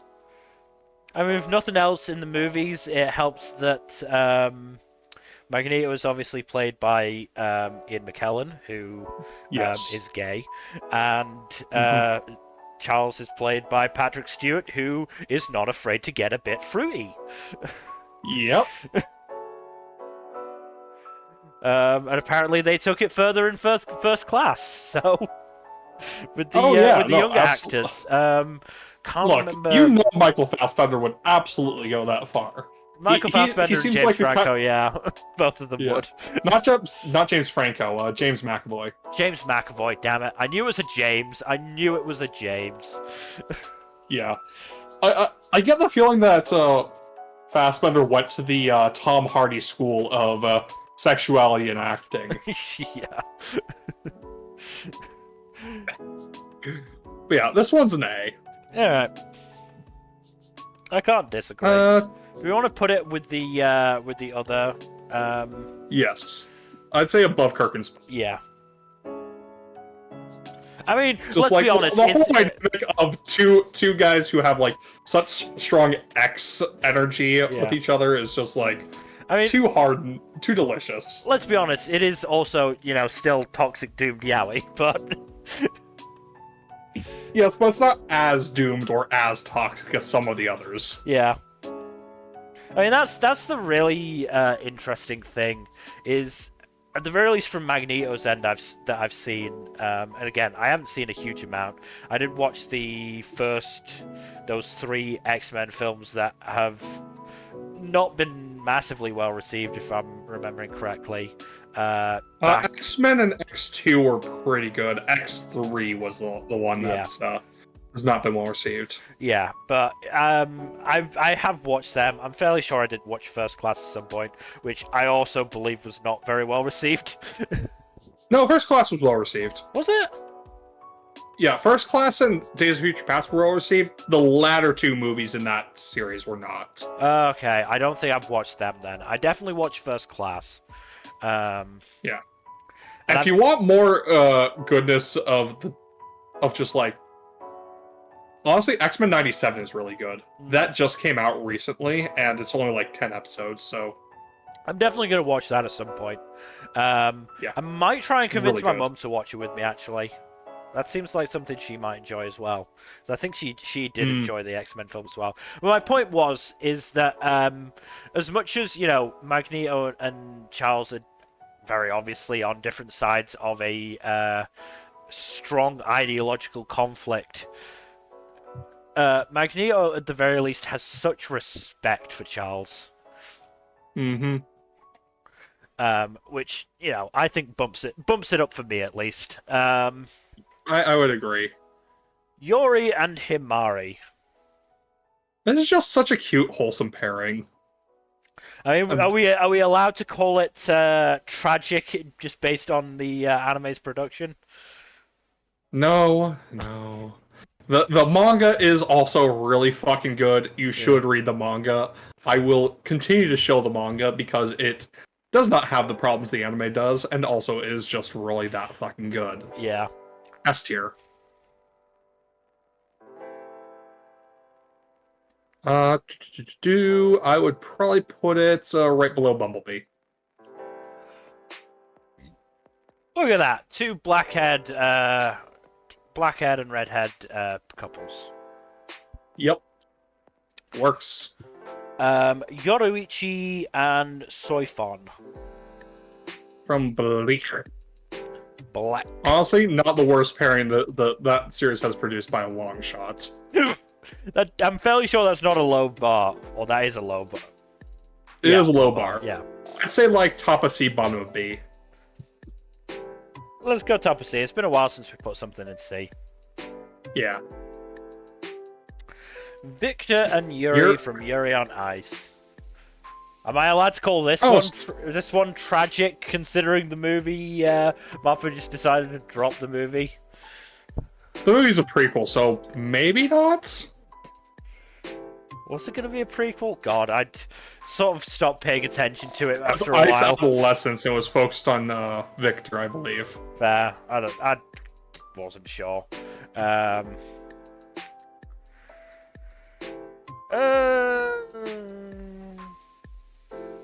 It's up to you, dude. I haven't seen your. Yeah, I know. Let's go below even Owie. I mean, it's better in the sense that it technically was confirmed. Like in a similar-ish vibe to Sulamio of, you know, though they didn't go. I don't think they went quite as far as that team to confirm it when people were like, "Oh, maybe not. Maybe it's not. You know, maybe it's not a romantic relationship." You don't know that when, you know, they got each other, or yeah, they got each other rings, or they're wearing rings for each other. Like, come on. So this is going top of S. Look, this was never going to go anywhere else. Let's be real. This is toxic as fuck at points. Don't care. It gets super healthy by the end because they learn to communicate with each other. Yeah. That's their character arc. I do need to reread Bloom at some point. Same. It's so fucking good. Yeah. Speaking of good, Yuri. You and Umika from Stardust Telepath. I'd say pretty solid low A, high B. I'd probably go mid B. It is a cute ship, if I'm being honest, but yeah, I can agree. I'd say below Fuka and Kukuru. Yeah. Zoro and Sanji. D tier. Because we had to, but yeah. Look, I love Zoro as a character, and Sanji has a really good moment as a character. I liked Sanji as a character at times. Same. It's just, the unfortunate thing is, like, I don't think Sanji is remotely in a healthy enough place for a relationship. Definitely not with Zoro. Yeah. Those two guys actually kind of dislike each other as people. Yeah. They respect each other to a degree, but they do not have an attraction to one another, I don't think. Also, Zoro is a lot more ace-coded than he is gay-coded, in my opinion. Yeah, no, for sure. Like, he's at the very least on the ace spectrum, I think. He and Luffy are ace buddies, where they don't understand why the other crewmates are, you know... It's so funny that Zoro canonically is, like, a chick magnet, and yet, at the same time, he does not give a fuck. He's very oblivious, yeah. It's so fucking funny. Yeah. I kind of want to put this in S tier. I kind of do as well. Fuck it, let's do it. This is vibes based. This is our fucking tier list. You can all go fuck yourself if you disagree. Make your own goddamn tier list. It's here for it. Yep. Where do you want to put it? If it was me, I'd probably be putting it just below the Jujutsu Kaisen trio. I'm willing to put it lower, though. I would probably put it about the same place. It's really fucking good. Fair enough. I'm looking at that, you know, those top fucking ships that are very much dominated by mine. So, look, this is toxic as fuck, but it is engaging as fuck as well. Yeah. Oh god, there's so many fucking good lines. So many good lines. I am undone without you. Yeah. Is one of the best ones. But it's so fucking good. Mhm. Like, they're both poets to each other. And of course, I'm not gonna let you put it at the very top of S, but you can put it in S all you like, dude. I'm not gonna stop you. I'm gonna put it there. I'm sorry. No, that's fine, dude. That is fine. I was honestly, I mean, I was thinking less about this, but it connects well. Like, My Hero fanfic specifically was honestly a hyperfixation of mine for years. For a while, yes. For years. Longer than I think any other, like, hyperfixation, hyperfocus that I have had. And it is largely in part due to these two. They have a good dynamic, even in canon. Yeah. So I just, yeah, I can't not be like, yeah, they are probably my favorite ship of all time. There are a lot I do absolutely adore, but there's just none on that level in that same way. But yeah, that's all the entries. So now we can shuffle things around if we want to. I'm pretty happy with F. Yeah, oh, that's good. I am fairly happy with D. Yeah, yeah.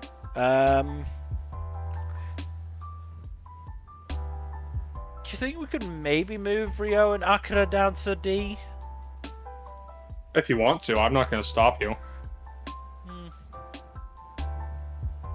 I don't really necessarily think it deserves D, but I also don't really think it's like merited to be much higher than that, anyways.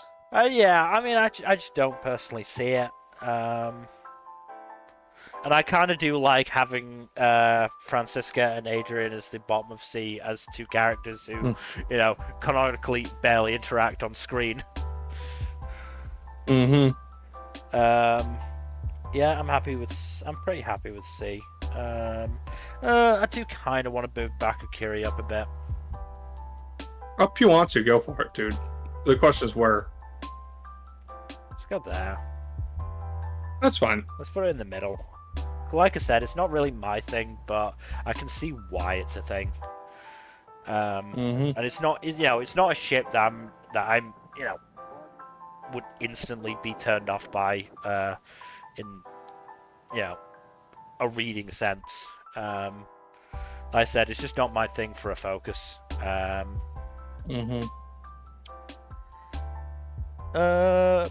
B, yeah, B is pretty good as I'm is. pretty happy with B.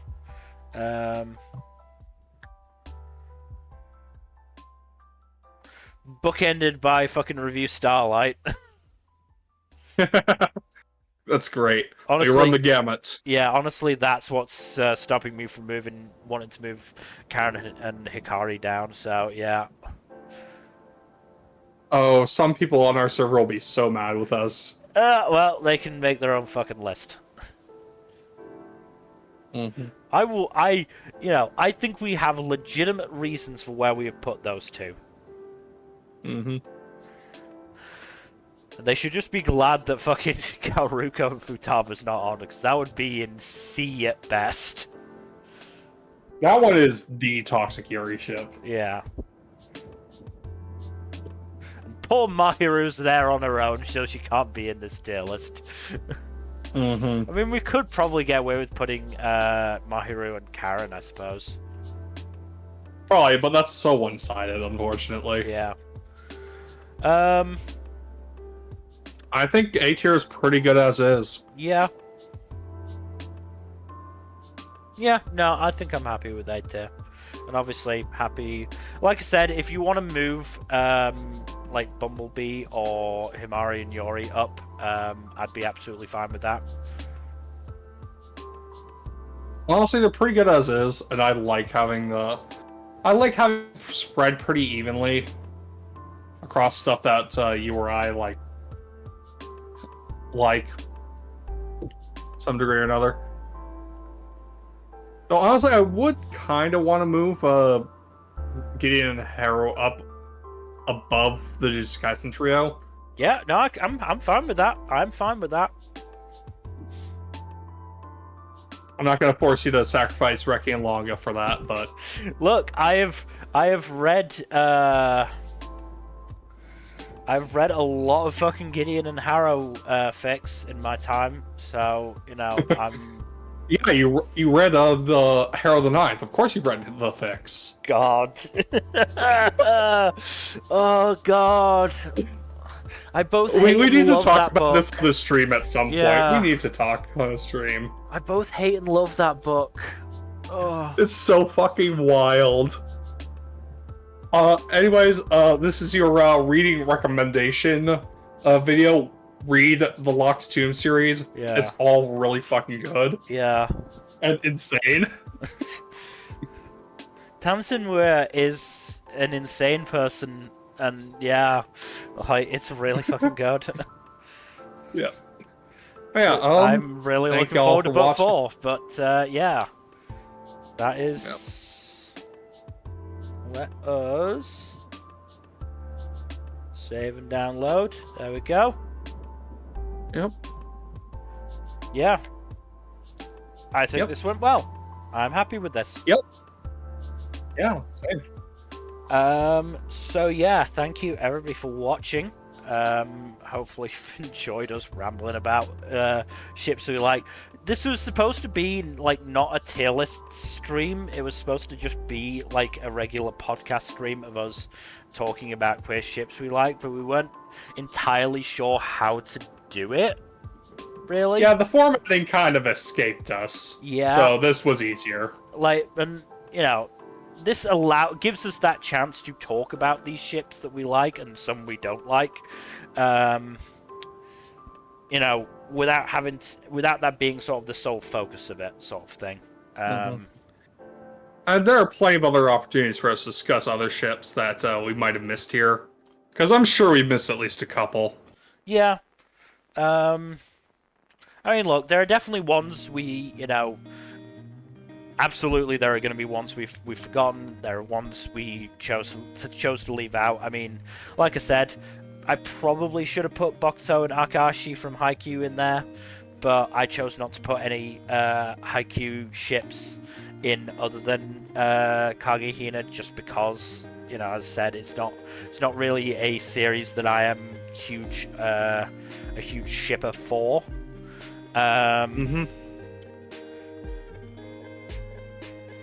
What else was there that I'm trying to remember if there's anything else I specifically left out from my list. Oh, we could have put like what? I mean, there was a couple of we could have put. Attack on Titan would have gone in F tier. I mean, yeah, the Attack on Titan ships. It was Levi and Eren and Levi and Erwin. So, which are both no's. Yeah. For a different reason. We could have done Eiko and Nanami from your boy Kong Ming. Yeah, we could have done that. There are a few others here and there. They're like just ships and not like super canon, but. I mean, a couple I left out from Marvel, for example, Loki and Thor, and Loki and Tony. And of course, Tony and Bruce. Yeah, that one probably would have worked as well. And there are some that are big that we've left out just because neither of us has watched the series or franchise they're from, or we just don't have strong opinions about that particular show. It's what it is. I mean, there was also a little bit of discussion about fucking putting in what is apparently the most popular gay ship for Star Wars on AO3, which I honestly don't know where this came from, but Kylo Ren and General Hux. It's just so wild to me. Like, I'm shocked that's not Anakin and Obi-Wan, honestly. I'm shocked that Luke and Han aren't in there. Either one of those would have made more sense. Yeah, honestly. I'm surprised, but hey, you do you. We will Star Wars fans, you do you, except when you're being dicks. Yeah, just don't be an asshole about it. Yeah. And you'll be fine. I mean, that's my, takeaway for so much stuff of, look, it's not for me, but as long as you're not fucking hurting anybody while doing it or not being a dick while doing it, go for it. I don't really care. We'll never be like out and out anti-shippers here because no. we're not those kinds of assholes. Yeah. But like, just don't be dicks to each other. Yeah. Be kind. Rewind. It was on the tip of my tongue, but I stopped myself from saying it. Too bad I did it for you. No, it's fine. It's fine. It's probably good that one of us said it. Anyway. Yep. Thank you everybody for watching. In terms of future stuff, Tuesday, Thursday, Saturday, and Sunday, as always. Please do give us a follow here on Twitch and all that YouTube stuff. Like and subscribe, leave a comment down below, and please press that bell icon. And it's nobody that I particularly follow who's streaming, so I'm disinclined to raid. I'm trying to go for just people that I, know of and follow for the time being. We don't have to Shadow Legends today. Don't worry about it. Yeah. But yes, otherwise, hopefully we'll see you tomorrow for it should be D&D. Good night. Later.